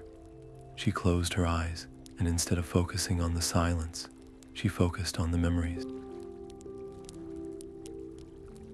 She recalled the trust in the Mossback's eyes as their music strengthened, the grateful shimmer of the Waterfall's visions, the steady pulse of the Heartwood tree. These were not small things. They were bonds she had formed, proofs that her care could make a difference. She consciously chose to cling to that hope, feeding it with the warmth of remembered connections, and felt a renewed, if fragile, determination settle in her heart. Drawing on that inner strength, Alara forced her feet to move forward, step by deliberate step, deeper into the chamber. The stillness pushed back against her advance, the air growing colder and denser, as if the emptiness itself were resisting her presence. It was a tangible struggle, each movement requiring more effort than the last, and she understood that the personal cost of this quest was being measured right here, in her own resilience. The simple act of walking became an act of defiance. Finally, at the very center of the vast chamber, her Luma fruit's light fell upon a single, stark sight. A simple stone pedestal rose from the floor, and resting upon it was a crystal, carved into the shape of a heart. But it was a heart in slumber. It was dark, utterly devoid of light, and cold to the point that frost speckled its surface. This, she knew with a certainty that chilled her deeper than the air, was the source of the forest's life, and it had nearly stopped beating. With the Luma fruit held high, Alara approached the cold, silent pedestal. The heart-shaped crystal resting upon it was a somber sight. It lay inert, its surface matte and blackened, looking less like a source of life, and more like a shard of obsidian, frozen in a form it was never meant to hold. A fine layer of crystalline frost coated its facets, and the air around it was so profoundly still it felt like a physical weight against her skin. This was the very core of the Whispering Woods, and it was dying. Steeling herself against the creeping chill of despair, she reached out and gently laid her palms upon its frigid surface. The moment her skin touched the crystal, a faint, thready vibration shuddered through her hands, a rhythm so weak and irregular it was like the last, faltering heartbeat of something ancient and immense. It was a desperate, struggling pulse, a clear sign that a spark of life still clung on deep within, fighting against the suffocating stillness. That fragile tremor was instantly answered by a flood of visions that crashed into her mind with the force of a tidal wave. She saw not just the forest as it was now, but the beautiful tapestry of its slow unraveling. She witnessed memories fading from the minds of the villagers, the old songs being sung less frequently until their melodies were forgotten. She saw the subtle dimming of the Mossbacks glow as fewer and fewer souls came to listen, the silver petals losing their chime as paths grew over from disuse. The mythical beasts were not just hiding, they were fading, their magic thinning and their forms becoming translucent as the world's collective memory of them dissolved into nothing. The stillness was not an attack. She realized with a jolt of profound sorrow, it was a starvation. The heart crystal was starved of belief, of stories of love. Time was a luxury this slumbering heart did not have. Alara understood with a cold, sharp clarity that if the crystal's faint pulse failed completely, the stillness would become absolute and permanent. The vibrant world above would become a silent, static museum, a beautiful corpse preserved in emptiness. There would be no second chance, no returning from that final quiet. This was the moment everything culminated in, the reason for every step she had taken, every bond she had formed. Without a second thought, her decision was made. She would use everything she had gathered on her journey, every precious resource gifted to her by the forest itself. She carefully uncorked her vial, and the enchanted water from the whispering waterfall, still singing with its preserved tales, was the first offering. It splashed against the dark crystal, and for a single heartbeat, the visions within the water seemed to flash across its surface, glimpses of sky-whispered dragons and stone-guard bears in their prime. Next, she took the silver petals from her journal. They glowed with a soft, determined light in her hand, their gentle chime a defiant sound in the oppressive silence. She pressed them against the crystal, and where they touched, tiny points of light flickered to life like distant stars seen through a storm. Lastly, she held her remaining Luma fruit, the source of her light and sharpened senses. She broke it open, and its pulsing, warm essence dripped onto the heart, mingling with the water and the light of the petals. The combination of these three powerful magics created a pool of shimmering, liquid light atop the pedestal, cradling the dark heart in a desperate, hopeful embrace. For a breathtaking moment, it seemed to work. The crystal flickered, a strong, steady pulse of light that lit up the entire chamber and made the ancient murals blaze with color. A wave of warmth radiated outward, and the suffocating stillness recoiled, but it was only a momentary victory. The light within the crystal faltered, sputtered, and dimmed once more, unable to sustain itself. The gathered magic was not enough. It was like trying to light a damp log with a single spark. The stillness, angered by the brief challenge, rushed back in with renewed force, colder and heavier than before.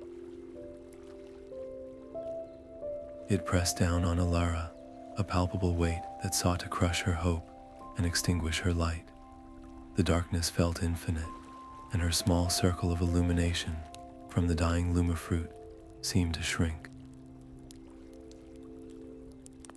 In that moment of escalating terror, as the silence threatened to swallow her whole, she grasped for the one thing the stillness could not touch, the one weapon she had forged herself. Her mind raced back to the chamber of forgotten songs, to the final, complex melody she had painstakingly pieced together from fragments of history and heart. She closed her eyes, drew a shaking breath against the cold, and began to hum. Desperation gave her voice a strength she did not know she possessed. The first note that broke the silence was thin and reedy, a fragile thread of sound in the vast, oppressive quiet. But it was a beginning. Alara poured every ounce of her being into the melody, her voice weaving through the complex tapestry of the ancient song she had rediscovered. She did not just sing the notes, she became them. Each tone was a memory, each rise and fall a story. The low, resonant hum was for the patient Mossbacks in their grove, their shells heavy with time and wisdom. The higher, shimmering trill was for the Glimmer Fox beside her, whose own soft, bell-like chimes now joined her own, a loyal harmony against the void. She sang of the whispering waterfall's endless tales, of the silver petal path's gentle chime, of the Luma fruit's warm, pulsing light. With every phrase, she offered these memories back to the heart of the forest, a sacred offering of all it had given her. The effect was not immediate, but it was undeniable. The dark crystal on the pedestal shuddered. A faint glow sparked deep within its core, a single ember in a sea of ash. As her song built, that ember grew, pulsing in time with her rhythm. The light began to spread, crawling along the crystal's facets like liquid dawn, chasing the blackness from its form. The warmth followed, a gentle heat that radiated outward, pushing against the chilling stillness. The air in the chamber, once so heavy it was difficult to breathe, began to stir. It was no longer a dead void, but a space held in the thrall of her music, the vibrations of her voice physically challenging the emptiness. The very walls seemed to lean in to listen, the ancient murals shimmering as if the beasts depicted upon them were stirring from a long slumber. Yet the battle was far from over. The crystal's light, though bright, was wildly unsteady. It would flare with the intensity of a star during a powerful chorus, then flicker and dim dangerously on a softer verse, threatening to vanish entirely and plunge them back into everlasting night. Alara's body screamed in protest. Her lungs burned, her throat felt raw, and a deep, profound exhaustion threatened to buckle her knees. The weight of the entire forest felt as if it were physically resting on her shoulders, a colossal burden of life and memory that she alone was holding aloft through the sheer force of her song. To falter now, to even pause for a single breath at the wrong moment, would mean utter failure.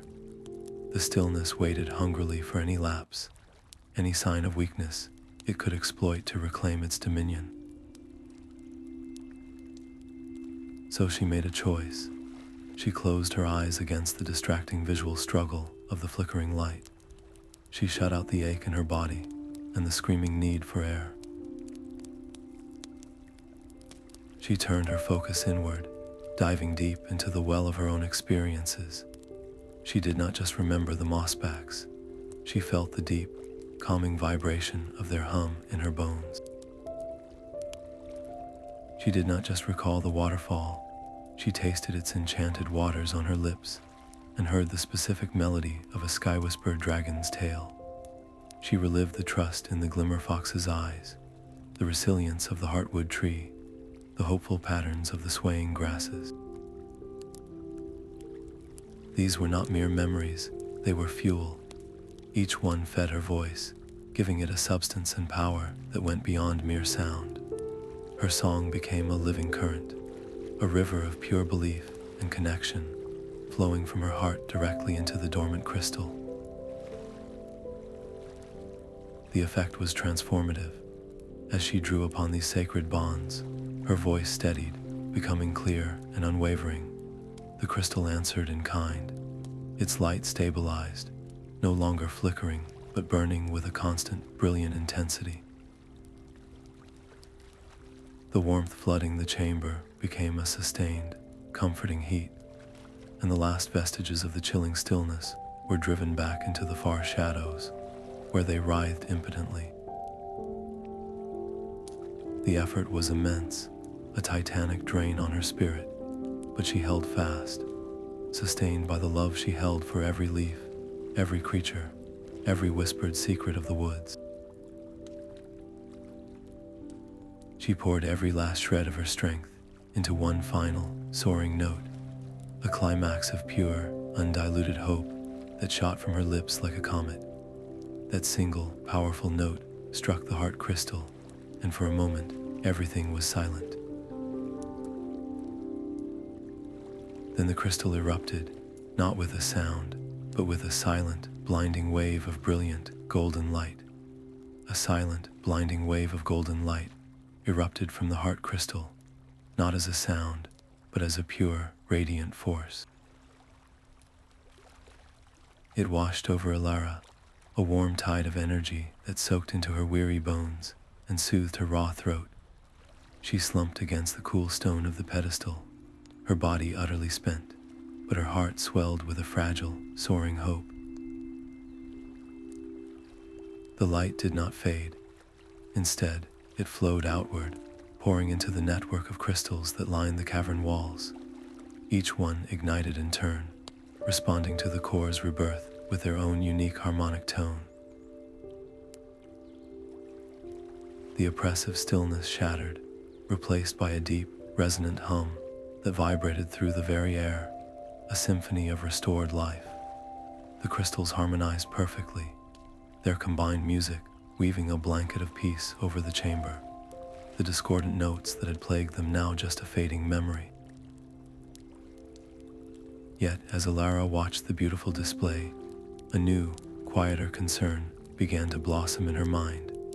The crystal's light was brilliant, the cavern's song was strong, but what had truly caused the stillness in the first place? It was not a physical blight or a malicious force she had battled, but something far more insidious, a forgetting. The mythical beasts had faded because their stories were no longer told, their songs no longer sung. The forest's magic was fed by memory, by belief, by the gentle attention of those who cherished its secrets. This glorious revival, she realized with a sudden, sobering clarity, was only a beginning. Without a constant, caring remembrance, the light could dim again, the song could falter, and the stillness might creep back, perhaps for good. This understanding crystallized into a new and solemn purpose. Pushing herself upright, her legs still trembling, Alara made a vow, not to the crystal or the cavern, but to herself and to the forest she had fought so hard to save. She would return to the world above, but she would not return as the curious lore keeper who had entered the woods. She would go back as a steward, a guardian of stories. Her quest was no longer about discovering what was lost, but about ensuring that what was found would never be lost again. She would share the tales of the Glimmer Fox and the Mossbacks, of the Whispering Waterfall and the Heartwood tree.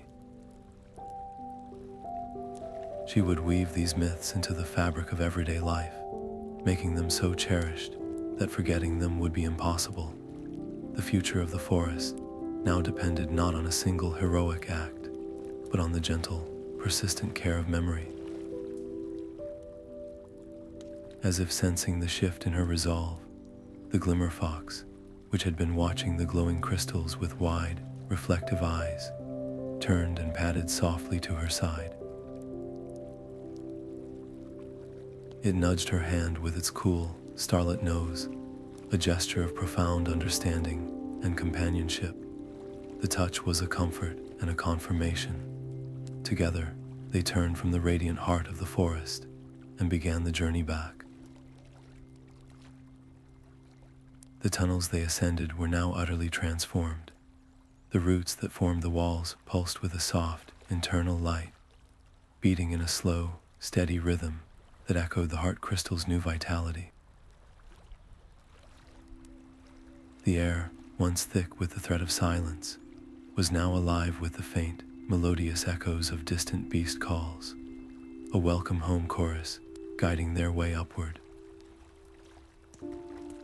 The climb back through the root tunnel felt less like a journey and more like a homecoming. The earthen walls, once shadowed and silent, now pulsed with a soft, golden light that emanated from within the very fibers of the roots themselves. They beat in a slow, steady rhythm, a gentle thrum that vibrated through the soles of her boots and up into her bones, a silent drumbeat celebrating the forest's restored heartbeat. Beside her, the Glimmer Fox trotted easily, its starlit fur casting playful shadows that danced in time with the luminous pulse.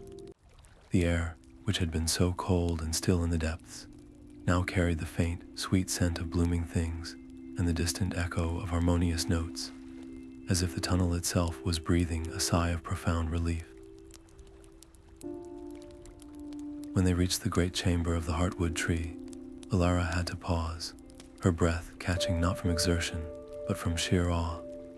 The tree that had seemed so weary and drooping now stood tall and vibrant, its bark gleaming with a deep, healthy sheen like polished amber in the gentle light. Every leaf on its sprawling branches was perked up, shimmering with dewdrops that caught the light and threw tiny rainbows across the cavern walls. She approached it slowly, a deep reverence filling her, and placed her palm flat against the massive trunk. The vibration she felt was no longer a weak, struggling flutter, but a powerful, resonant rhythm that spoke of immense strength and timeless endurance.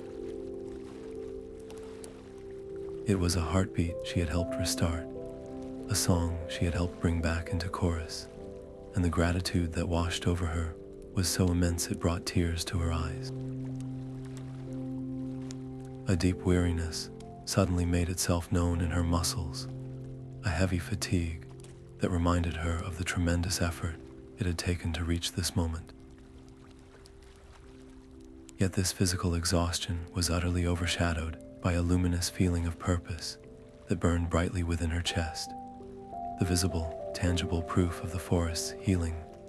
The glowing roots, the vibrant tree, the clear, sweet air, acted like a balm, reinforcing her resolve and solidifying the vow she had made deep below. Her work was not over, it was simply changing. The immediate crisis had been averted, but the ongoing care, the diligent preservation of this magic, that was a new and endless task she was now choosing to embrace. Kneeling at the base of the mighty tree, her fingers gently brushed the soft soil and came to rest on a few perfectly formed leaves that had recently fallen. They were still supple and radiated a faint warmth. She carefully gathered them, these precious gifts from the tree, and tucked them safely into a small pouch on her belt. They were not merely souvenirs, they were sacred symbols, physical anchors for her promise to never forget, to always protect, and to faithfully share the stories of this place. This simple act of collection felt like signing a silent contract, a commitment that stretched far beyond her own life. With the leaves secure and the Glimmer Fox waiting patiently, she turned toward the tunnel that would lead her back to the world above. The forest's core was healed, its vibrant energy assured for this season, and perhaps for many more. But the true work of a lore keeper, she now understood, was a perpetual endeavor. It was a duty that extended far beyond exploration and discovery, evolving into the vigilant guardianship of memory itself. Stepping out of the tunnel's mouth and back into the open air, she was greeted by a sight that made her heart soar. The valley of swaying grasses stretched out before her, every single blade moving in a flawless, unified dance, rustling a harmonious melody that was the very sound of renewal itself. Walking through the valley of swaying grasses was like stepping into a completely different world from the one she had first encountered. Each blade of grass moved with a lively, purposeful energy, rustling against its neighbors in a complex, soothing rhythm that filled the air with a sound like a gentle, endless sigh. The entire valley seemed to be breathing in unison, a vast, living entity restored to its full, vibrant health. The stillness that had gripped the edges of this place was gone, replaced by a wave of motion that flowed from one end of the basin to the other. Alara knelt, the soft chime of the silver petals in her bag, a faint counterpoint to the valley's song, and carefully opened the small pouch that held the seeds she had collected from the healthiest grasses. As she scattered them across a patch of earth that had lain silent and barren, she watched in quiet wonder. The seeds did not simply settle into the soil, they seemed to be eagerly welcomed by it. Tiny green shoots pushed upward almost instantly, unfurling with a speed that spoke of the land's renewed vitality. Within moments, the new grasses were swaying in perfect harmony with the old, their fresh, bright green blades joining the ancient dance as if they had always been a part of it. The valley was whole again. This act of simple restoration brought with it a profound and sobering thought. The memory of how close this vibrant place had come to eternal silence washed over her with chilling clarity. She could still feel the oppressive weight of the stillness from the cavern below, the way it sought to smother sound and life itself.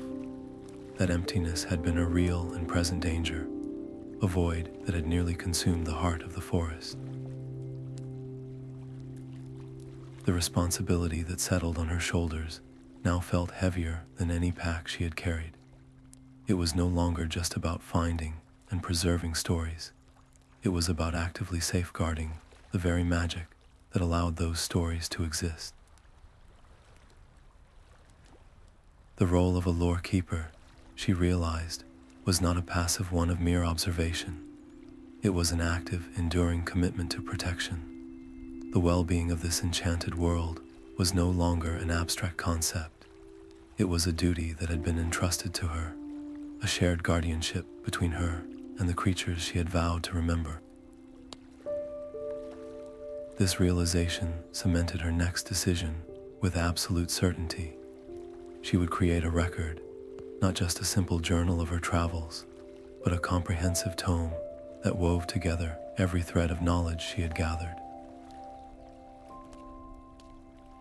It would contain the maps, the songs, the descriptions of the beasts, the properties of the Luma fruits and silver petals, and the profound lessons from the heart crystal. This book would be a fortress for memory, ensuring that the myths could never be completely forgotten again. They would live on in written words and musical notations, a legacy that could be passed down. Her purpose was evolving, shifting from that of a solitary seeker on a desperate quest to a dedicated guardian, a steward of a fragile, living history. The stakes were forever changed. The success of her mission now measured in the ongoing peace of the forest and the persistence of its songs through generations. As if sensing the shift in her resolve, the Glimmer Fox trotted to her side and nudged her hand gently with its cool, starlit nose. It then turned and began leading the way, not back toward the Heartwood tree, but along a familiar path she recognized. They were heading back to the Whispering Waterfall. The fox moved with a new confidence, its light casting soft, dancing patterns on the newly vibrant grasses, as if it knew the next step in this new chapter of her journey was to return to the beginning, to witness the source of the stories now flowing with renewed strength. The journey back to the Whispering Waterfall felt different this time. The air itself seemed lighter, humming with a quiet joy that resonated deep within Alara's chest. When the familiar roar of the cascading water reached her ears, it was not the faint, sorrowful melody she remembered, but a powerful, crystalline song that filled the entire clearing with its vibrant energy.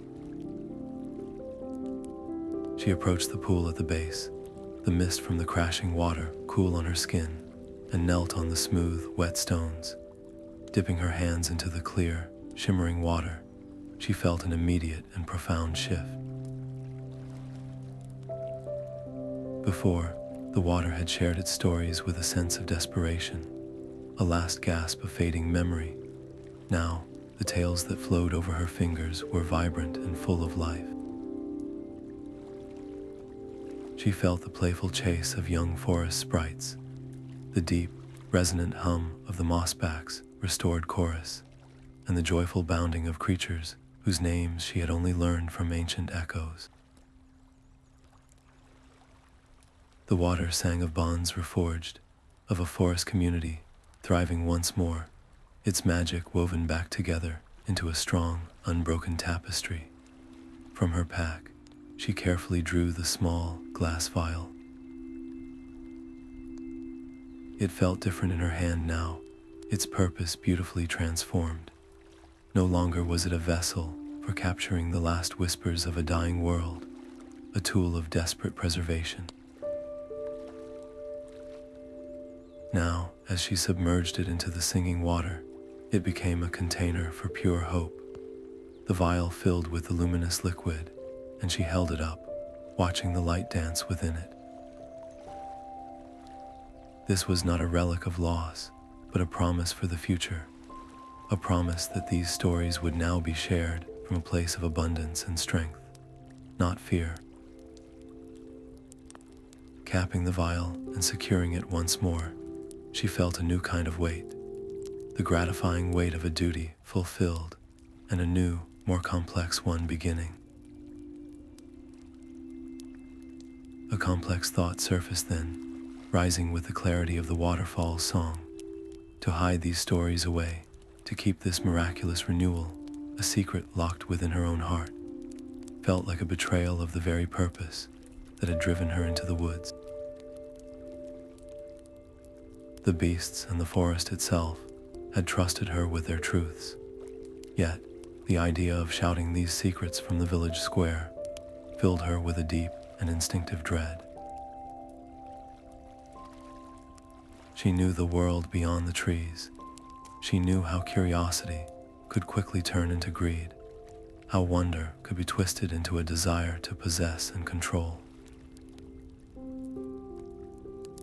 An influx of reckless seekers could easily shatter the delicate balance she had worked so hard to restore, trampling the silver petal paths and silencing the Mossback's song all over again. This left her with a difficult path to walk, a narrow trail between two dangers. She could not hide the light under a basket, but she also could not let it blaze so brightly that it attracted moths that would seek to extinguish it. Her decision, therefore, was not a simple one. It required discernment and a quiet wisdom. She resolved to become a guardian of the gate, not its lock. She would share the lore, but selectively, She would teach the songs and the stories, but only to those whose hearts she felt were open, to those who listened with respect rather than entitlement, to those who understood that some mysteries are not meant to be solved, but to be cherished. This balanced approach was the only way to truly honor her duty.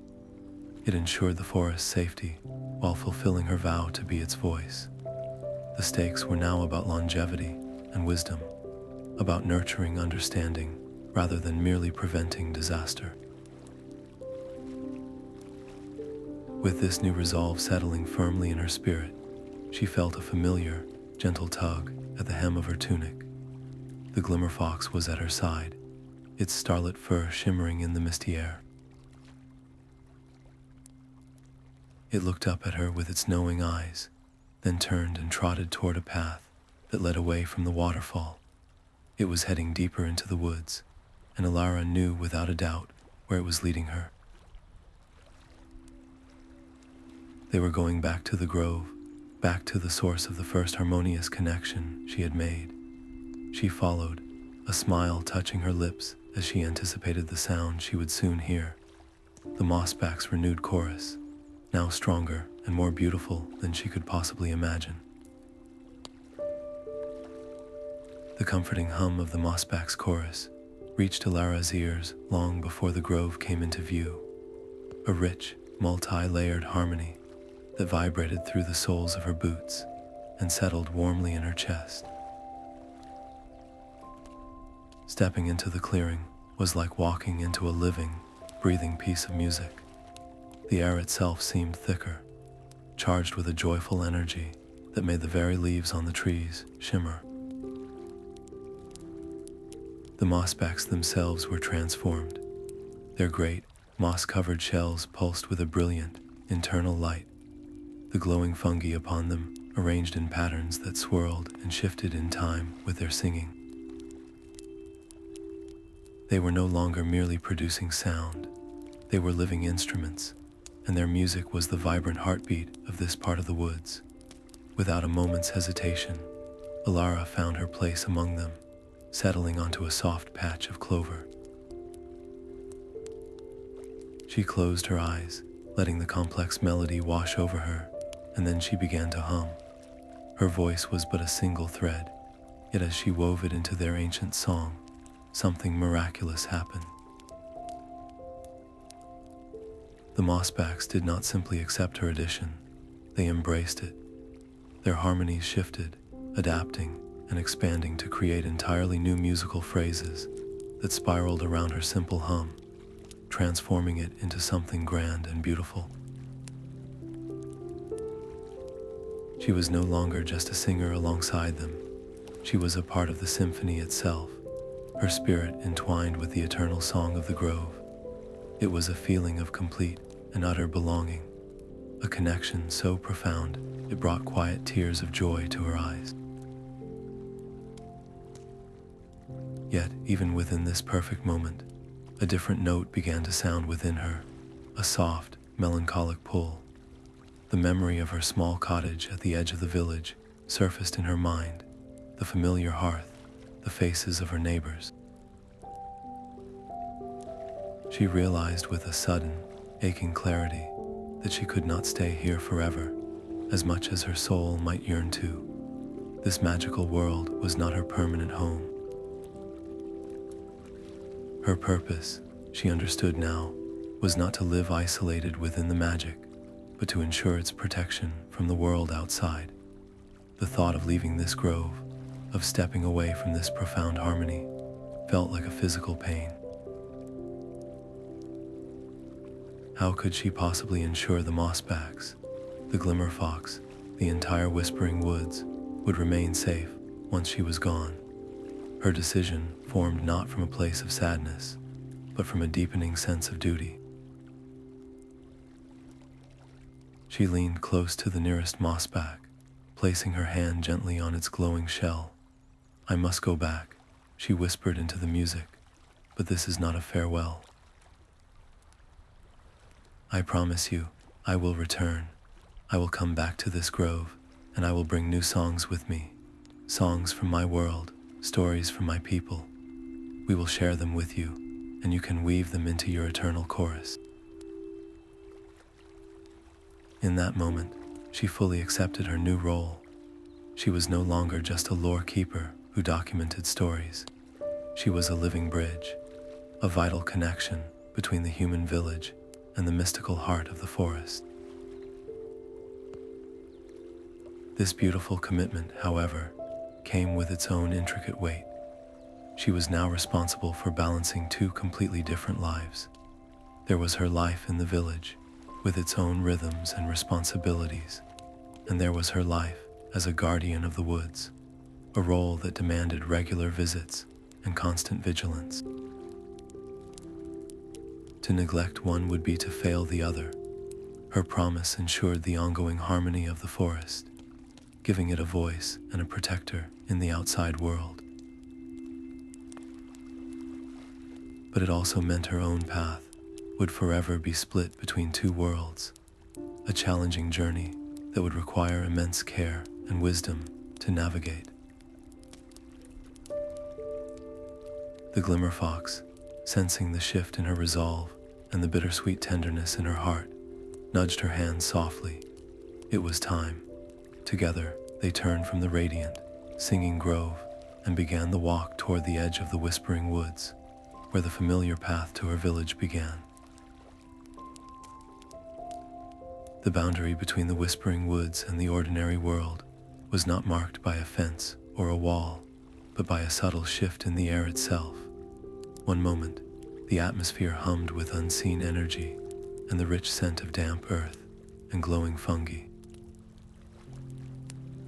The next, the air grew still and carried only the familiar smells of distant wood smoke and drying grass. It was here, at this invisible threshold, that Alara knelt on the soft soil. The Glimmer Fox stood before her, its starlit fur casting a soft, shifting aura of light onto the ground.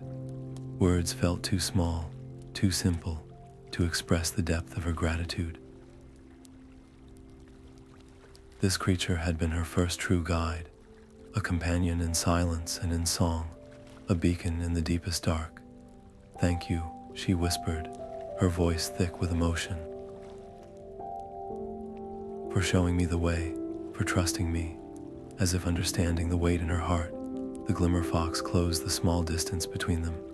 It gently pressed its cool, velvety nose against her cheek in a soft nuzzle, a gesture of pure affection and profound connection. For a long moment, they stayed like that, a silent farewell passing between them. Then, with a final, chiming sound that was almost like a sigh, the fox turned and padded back into the dappled shadows of the trees. Its luminous form seemed to dissolve into the forest's embrace, the light fading from view until only the memory of its glow remained. Alara was alone, the silence of the outer world feeling immense and hollow after the forest's constant, gentle symphony. A profound sense of loss washed over her, keen and sharp. It felt as if she had left a part of her very soul woven into the roots of the Heartwood tree, caught in the harmonies of the Mossbacks, swirling in the mists of the reflective lake. She was no longer just Alara, the lore keeper from the village. She was something more, and something would always be missing when she was away from these woods. Yet, as her fingers brushed the small vial of singing water at her belt and felt the crinkle of preserved silver petals in her journal, a new resolve solidified within her. This was not an ending. The magic was not left behind, it was carried with her. These physical tokens were not mere souvenirs, they were seeds, seeds of stories waiting to be planted. Her work was not done simply because the forest was healed. In fact, the most crucial part of her journey was just beginning. The true safety of the mythical beasts depended on more than just a rejuvenated heart crystal. It relied on remembrance. If their stories were forgotten again, the stillness would inevitably return, She had to build a different kind of sanctuary, not one of roots and stone, but one of words and memory. She would create a place where these magnificent creatures could live on in the hearts and minds of others, where their legends would be told and retold, forever keeping their magic alive through the simple, powerful act of sharing. Turning her back on the woods was one of the hardest things she had ever done, but each step she took toward home was filled with a new sense of purpose. As she walked, she found herself humming the gentle melody the Mossbacks had taught her, a low and soothing tune, and from deep within the trees behind her, as if carried on a breeze that touched both worlds, a soft harmonious answer seemed to rise, a final whispered farewell from the forest itself. Alara's small cottage, once simply a quiet place for her own studies, now hummed with a gentle energy all its own. The journey's end did not bring rest, but rather a new kind of beginning, a pressing need to pour everything she had seen and felt onto the page before the vivid details could fade even slightly. She gathered the finest parchment she owned, her hands still remembering the chill of the cavern and the warmth of the Heartwood tree. Her work was not mere transcription, it was an act of devotion. She carefully unfolded the silver petals from her journal, their soft chime, a constant, reassuring soundtrack as she pressed them delicately alongside her flowing script. She ground the last of her Luma fruit into a fine, radiant powder, mixing it with water and oils to create a glowing, golden ink that seemed to hold the very light of the grove within it. Page by page, her adventures took on a tangible, magical form. She drew the Mossbacks with their intricate, glowing shells and sketched the gentle, wise eyes of the Heartwood tree. And when she wrote of the Glimmer Fox, she found herself pausing, her fingers tracing the empty space on the page, as if she could still feel its soft fur. The completed tome felt alive in her hands, its cover, bound in supple leather and inlaid with one of the largest silver petals, seemed to pulse with a quiet warmth. When opened, the pages emitted the softest, most soothing hum, a harmonic echo of the forest's own music that captivated anyone who dared to look inside. Children would gather around, their eyes wide with wonder as they watched the glowing words seem to shift and dance. Adults would approach more cautiously, drawn by the strange melody, but often hesitant to believe. This hesitation quickly blossomed into the first true test of her mission. While many villagers were enchanted, seeing the beauty and truth in her carefully crafted work, others met her tales with raised eyebrows and skeptical whispers. They spoke of wild imagination and questioned the sanity of spending so much time alone in the woods. A subtle divide began to form in the community, one that pitted wonder against practicality, magic against mundane reality. Alara felt this tension keenly, but she understood its source. Fear of the unknown often dressed itself in the clothes of doubt. She knew that arguing facts or demanding belief would only widen the rift. Instead, she chose a path of softness and invitation. As the sun began to set each evening, painting the sky in hues of orange and purple, she would carry a small bench and her precious book to the village commons. She did not announce her presence with a shout or a bell, but simply by opening the tome and beginning to read in her low, soothing voice. She did not tell her stories as if they were wild fantasies, but as gentle, true accounts of a world that existed just beside their own.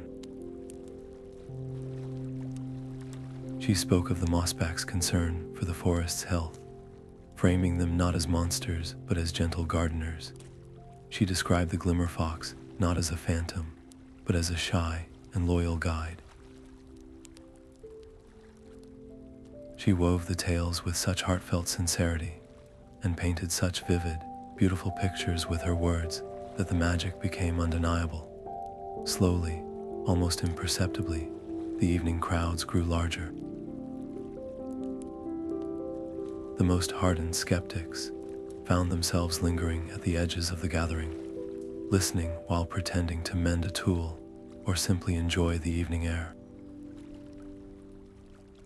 The humming of the book and the calm cadence of Alara's voice worked together like a balm, soothing fears and opening hearts.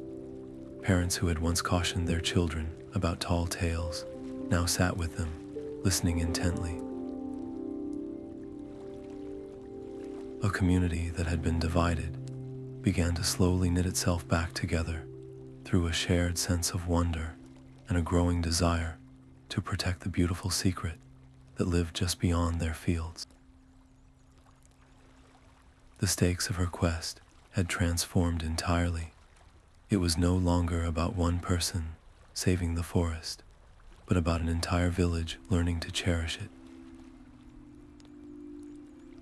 One such evening, as she finished a story about the valley of swaying grasses, a young girl with wide, earnest eyes approached her. The child shyly held out a piece of scrap parchment, on which she had drawn a clumsy but heartfelt picture in charcoal. It was a fox, surrounded by little dots that were clearly meant to be stars. "My mum said it is not real," the girl whispered, "but I think it is. I called it a Glimmer Fox."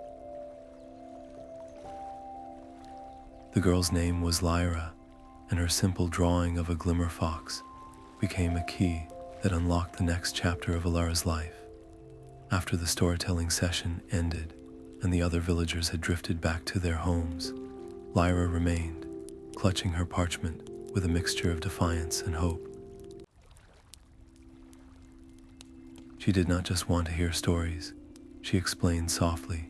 She wanted to understand them, to know how to listen for the forest's own voice. Alara saw in the child's earnest eyes a reflection of her own younger self, that same insatiable curiosity and innate respect for the unseen world. It was a pivotal moment. The forest's magic was now safe, but its long-term survival depended entirely on being remembered, and one lore keeper, no matter how dedicated, was not enough. The responsibility was too vast for a single pair of shoulders to bear forever. This realization brought with it a quiet surge of anxiety. Inviting someone else into this sacred trust felt like a tremendous risk. What if Lyra, in her enthusiasm, accidentally disturbed a delicate balance? What if the knowledge once shared was passed on carelessly or fell into the wrong hands? The forest's peace was fragile, earned through great effort, and the thought of being the one to inadvertently break it was a heavy weight. Yet, looking at Lyra's patient, waiting face, Alara understood a deeper truth. To hoard the knowledge was to guarantee its eventual extinction. True protection meant building a community of caretakers, a network of guardians who could carry the torch forward long after she was gone. The greater risk was inaction, in allowing the lore to fade back into silence because she was too fearful to share it. With a deep breath that felt like a commitment, Alara made her decision. She invited Lyra to join her the next morning for the first lesson. She started not with grand adventures, but with the fundamentals. She taught Lyra how to sit in perfect stillness, how to quiet her own thoughts enough to hear the subtle rustle of leaves that was more than just the wind. She showed her how to identify the friendly, common plants that could be used to make simple salves or inks, explaining that lore keeping was as much about practical care as it was about stories. Lyra proved to be a remarkably quick and intuitive student. Her empathy was her greatest gift. She seemed to sense the mood of a clearing before even entering it, and when Alara finally felt she was ready, a short journey to the very edge of the Whispering Woods felt not like a risk, but a natural progression. They did not venture deep. They stood where the tall grasses of the village met the dark, rich soil of the forest border. Alara showed Lyra how to place a hand gently on the bark of an ancient oak, to feel the slow, steady thrum of life within. She taught her the first few notes of a simple greeting melody, a tune meant to announce their peaceful presence to any watching creatures. As Lyra hummed, her voice small but clear, a curious sprite, no larger than a bumblebee, darted out from a fern, hovering for a moment before zipping away. The joy and wonder on Lyra's face was all the confirmation Alara needed. The next generation was not only willing, but eminently capable. The work would continue. Soon, other children, having heard whispers of Lyra's lessons, began to approach Alara with shy questions. Recognizing the opportunity, she decided to form a small circle, a group of young lore keepers who would learn together. The stakes were now different, expanded. This was no longer a solitary quest, but the founding of a tradition. With more hearts and minds involved, the potential for the forest's protection grew exponentially. Yet, so did the need for careful guidance. Alara spent as much time teaching respect and caution as she did teaching songs and stories. She emphasized that they were guests in the woods, there to listen and learn, not to conquer or claim. It was a delicate balance, nurturing their wonder while instilling a deep sense of responsibility. One evening, under the soft silver light of a full moon that made the world seem dreamlike and new, Alara opened her great tome. The pages glowed warmly in the night.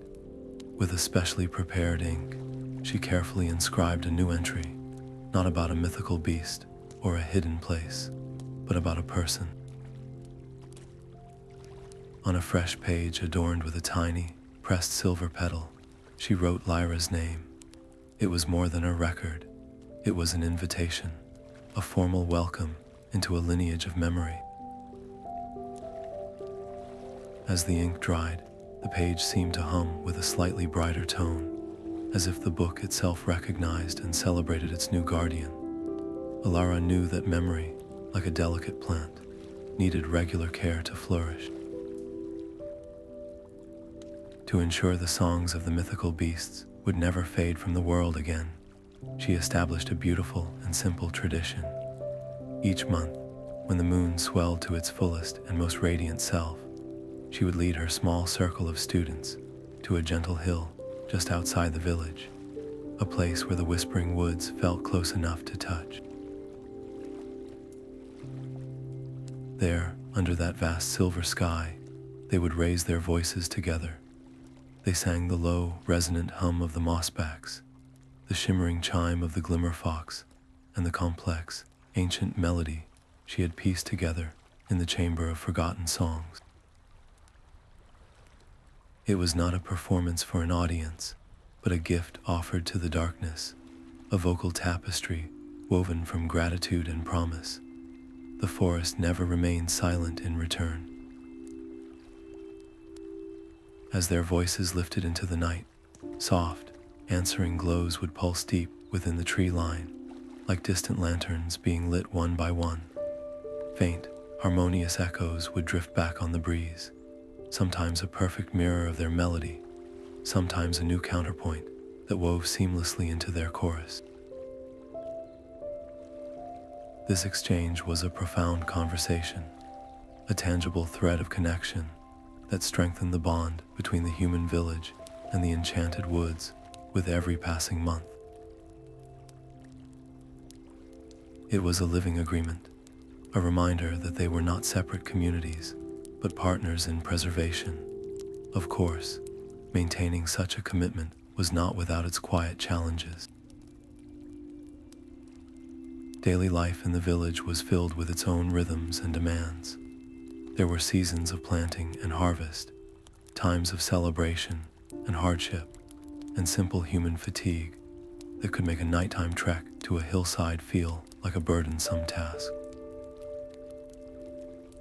Alara watched as, on occasion, a student would arrive looking tired or distracted, their mind still on the day's chores or a minor disagreement with a friend. She understood this completely, for she felt the same pull of responsibilities. The true test of the ritual was not in its perfect execution, but in its enduring practice, despite the world's many distractions. Her approach to this challenge was gentle wisdom. She never framed the monthly gathering as a strict obligation or a duty to be checked off a list. Instead, she focused on cultivating the pure, unforced joy of the experience. She would bring cups of sweet mint tea to share, and sometimes they would lie on their backs after singing to watch the stars, sharing quiet stories of what they thought the forest might be dreaming. She reminded them that they sang not because they had to, but because their hearts felt fuller for doing so. This emphasis on genuine love and personal connection, rather than rigid rule following, is what allowed the tradition to take root so deeply. It became a night to look forward to, a respite from the ordinary, a chance to touch something magical. Over time, this personal practice among a few began to subtly reshape the culture of the entire village. The Moonlit ritual, as it came to be known, was no longer a curious secret held by Alara's students. Other villagers, hearing the beautiful, haunting melodies drift from the hill, began to feel a sense of communal pride. Parents would encourage their children to participate, and though the inner circle remained small, the entire village felt a sense of ownership and protectiveness over the ritual and the lore it honored.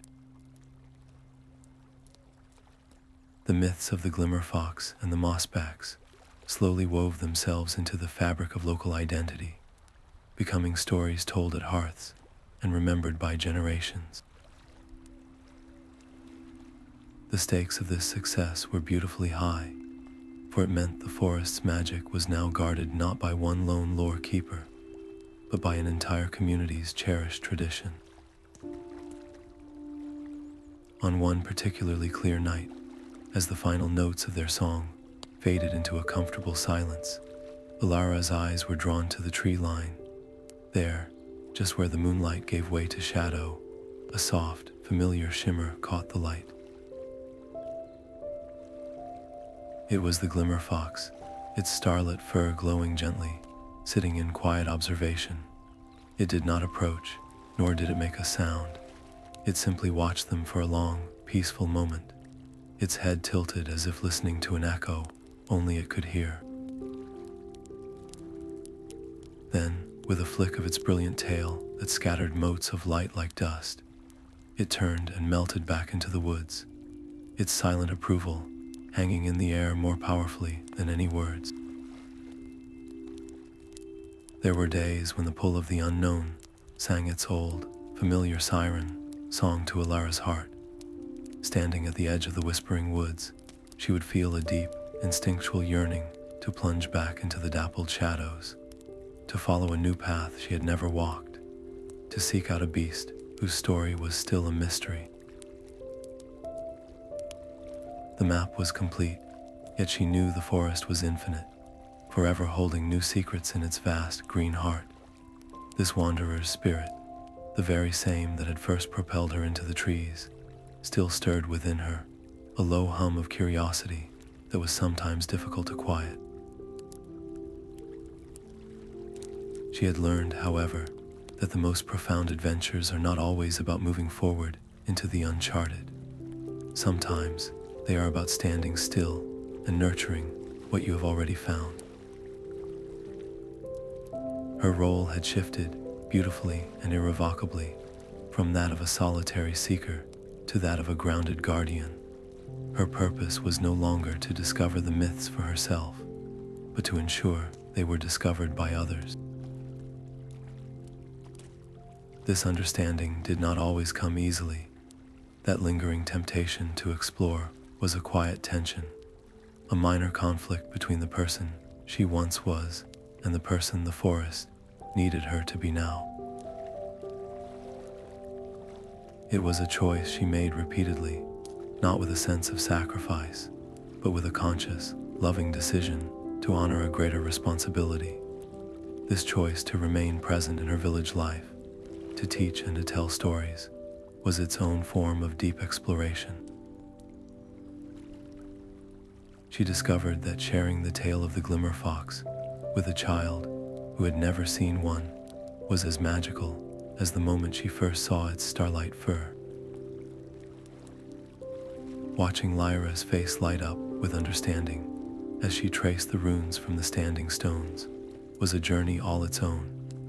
Alara realized that by planting these stories in the fertile soil of young minds, she was not abandoning her quest. She was expanding it, ensuring the forest's magic would grow outward in concentric circles of awareness and protection, far beyond what her own 2 feet could ever cover. The delicate balance she maintained was the very key to the forest's enduring safety. By being a part of the village, she grounded its magic in the human world, making it real and cherished. By being a visitor to the forest's edge, she maintained the vital connection, a living bridge that allowed trust and energy to flow both ways. This was not a compromise, but a symbiotic relationship that she curated with gentle intention. Her presence in both worlds meant that the mythical beasts were never forgotten abstractions. They were neighbors, friends, and guardians, their existence woven into the daily lives and seasonal rhythms of the people who lived beside the woods. This ongoing, active remembrance was the strongest shield against the creeping stillness she had once fought so hard to defeat, and with every season that turned, her great tome grew. It was no longer just a record of her initial journey, but a living document, a breathing entity in its own right. New pages were filled with Lyra's careful script, detailing the subtle changes in the Mossback's harmonies from spring to autumn. Pressed alongside the silver petals were now sprigs of lavender from the village gardens and sketches of the constellations that shone brightest over the Heartwood tree. The book became a tapestry, its threads spun from both the enchanted woods and the humble village, each new entry strengthening the everlasting bond between them, a testament to a promise kept across the years. Alara's great book of lore, once a single traveler's journal, had over time become the village's most treasured inheritance. It rested on a special stand in her cozy cottage, its cover softened by countless caring hands, and its pages thickened with new entries that were not her own. She had begun instructing her most dedicated students in the sacred art of adding to its knowledge, showing them how to press a new leaf without losing its color, how to mix inks from forest berries that held their vibrancy for years, and most importantly, how to write the stories not as dry facts, but as living experiences to be felt and remembered. The book was no longer a static record. It felt like a breathing entity, a silent member of their circle. On quiet afternoons, a gentle breeze from an open window might stir the pages, and they would settle open on a specific entry, perhaps a sketch of the Luma fruit or the musical notes of the Mossback song, precisely when a student needed to see it most. This gentle magic was the forest's way of participating in its own preservation, a silent thank you that filled the room with a sense of profound rightness. With the passing seasons, Alara noticed the subtle changes in her own hands as they traced the familiar runes, the skin thinning and her script requiring a touch more concentration to remain steady. A quiet, natural tension arose within her, not from fear, but from a deep sense of responsibility. She began to wonder about the future, about who would someday sit in her chair, who would become the new guardian of the vial of waterfall water and the pouch of silver petals.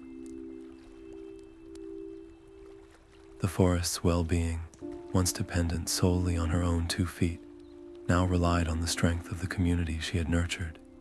She watched her students, not with anxiety, but with a curious, hopeful eye, observing their interactions with the book and listening to the questions they asked. She was looking for more than just knowledge. She was looking for the same gentle, unwavering courage that had once guided her into the whispering trees, a spirit that understood that protection was a quieter, more consistent magic than discovery.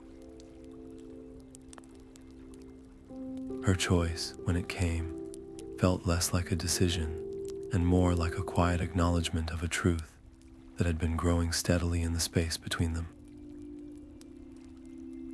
Lyra, no longer the wide-eyed child, but a thoughtful young woman with a singer's voice and a lore keeper's attentive heart, had become the living echo of Alara's own purpose. In a simple ceremony beneath the full moon, with the rest of their circle gathered around, Alara placed the vial around Lyra's neck and pressed the delicate silver petals into her palm. She did not speak of power or duty, but of trust and continuity. These were not tools of command, but symbols of a promise first made at a singing waterfall and now passed forward. This act of succession settled the mild tension completely, securing a clear and capable path for the forest's guardianship and ensuring that the delicate balance between the human world and the mythical one would be maintained with the same reverence for generations to come.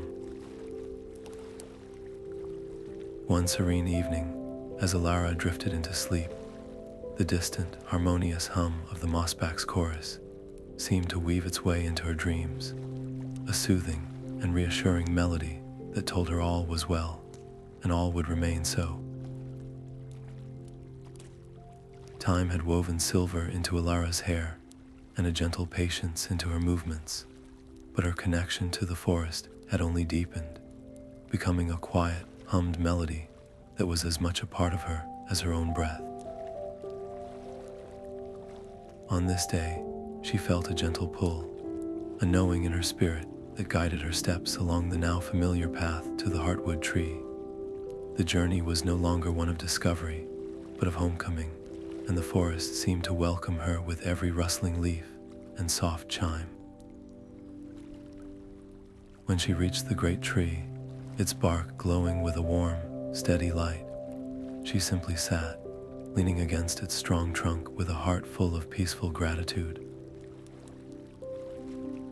She did not have to wait long. From the dappled shadows, a soft shimmer emerged as her oldest friend, the Glimmer Fox, stepped forward and pressed its starry nose into her hand.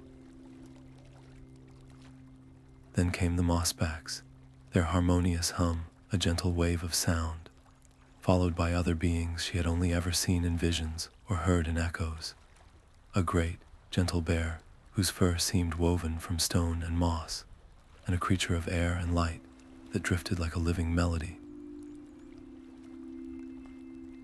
They did not speak, but their presence was a language of its own, a silent gathering of all the souls she had helped remember, now here to remember her.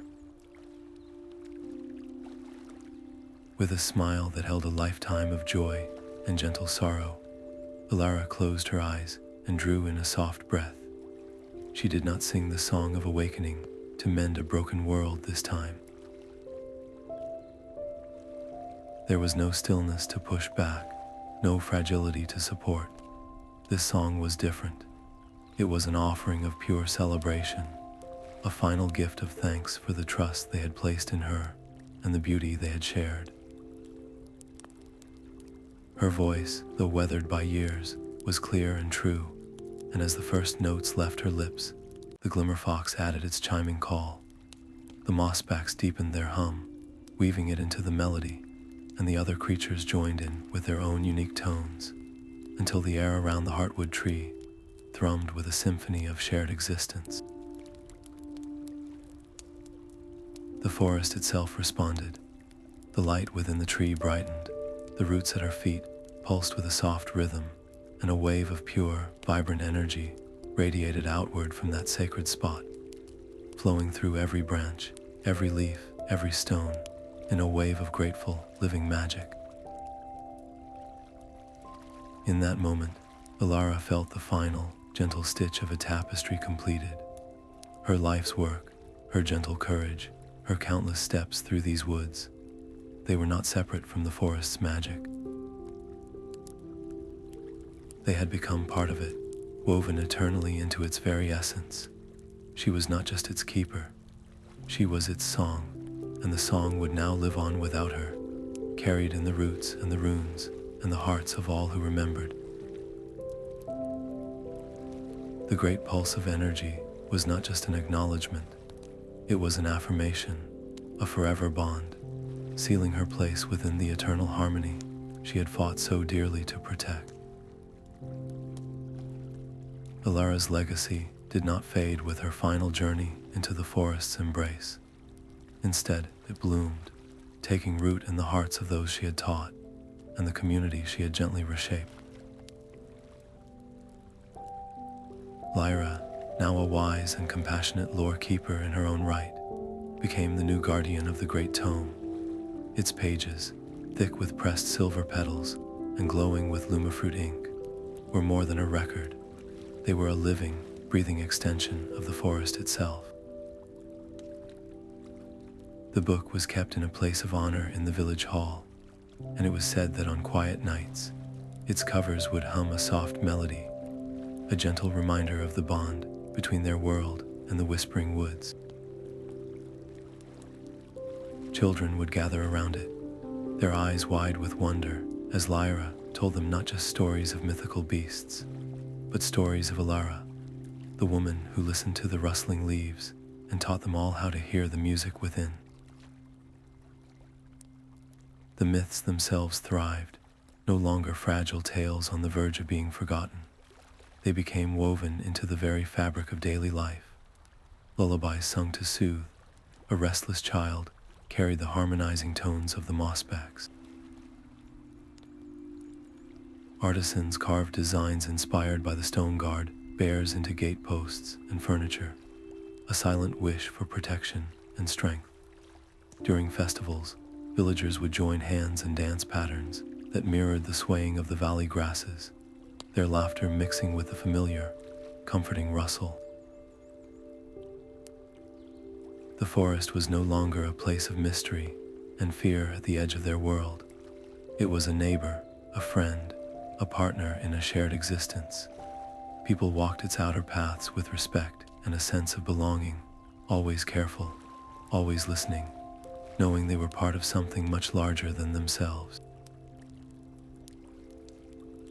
And though Alara had passed from their sight, her presence was a constant, gentle whisper in the world she loved. A sudden shaft of sunlight, breaking through the clouds to warm a weary traveler, felt like her smile. The unexpected sight of a fox, its coat touched by the evening light, brought a sense of her guiding hand. The way the wind would sometimes carry a clear, melodic note into the village square, just when someone needed a moment of peace, felt like a direct gift from her spirit. She was in the stories, the songs, and the careful, kind way the villagers now treated both the land and each other. Her life had been a single, steady note of courage and care that continued to resonate, creating harmony that would last for generations. The forest and its guardians were forever intertwined, not through magic alone, but through the enduring power of memory and shared purpose. The heart crystal pulsed strongly deep within the earth, its energy sustained by the stories sung under the full moon and the quiet promises made by those who remembered. The mythical beasts, from the shyest sprite to the most majestic sky whisper, lived without fear of fading, their existence affirmed by the love and respect flowing from the village. Alara's greatest achievement was not just saving the forest in a moment of crisis, but building a bridge of understanding that could never be broken. She showed that true magic is not found in power or force, but in the gentle, courageous act of listening, remembering, and caring for the fragile, beautiful world around us.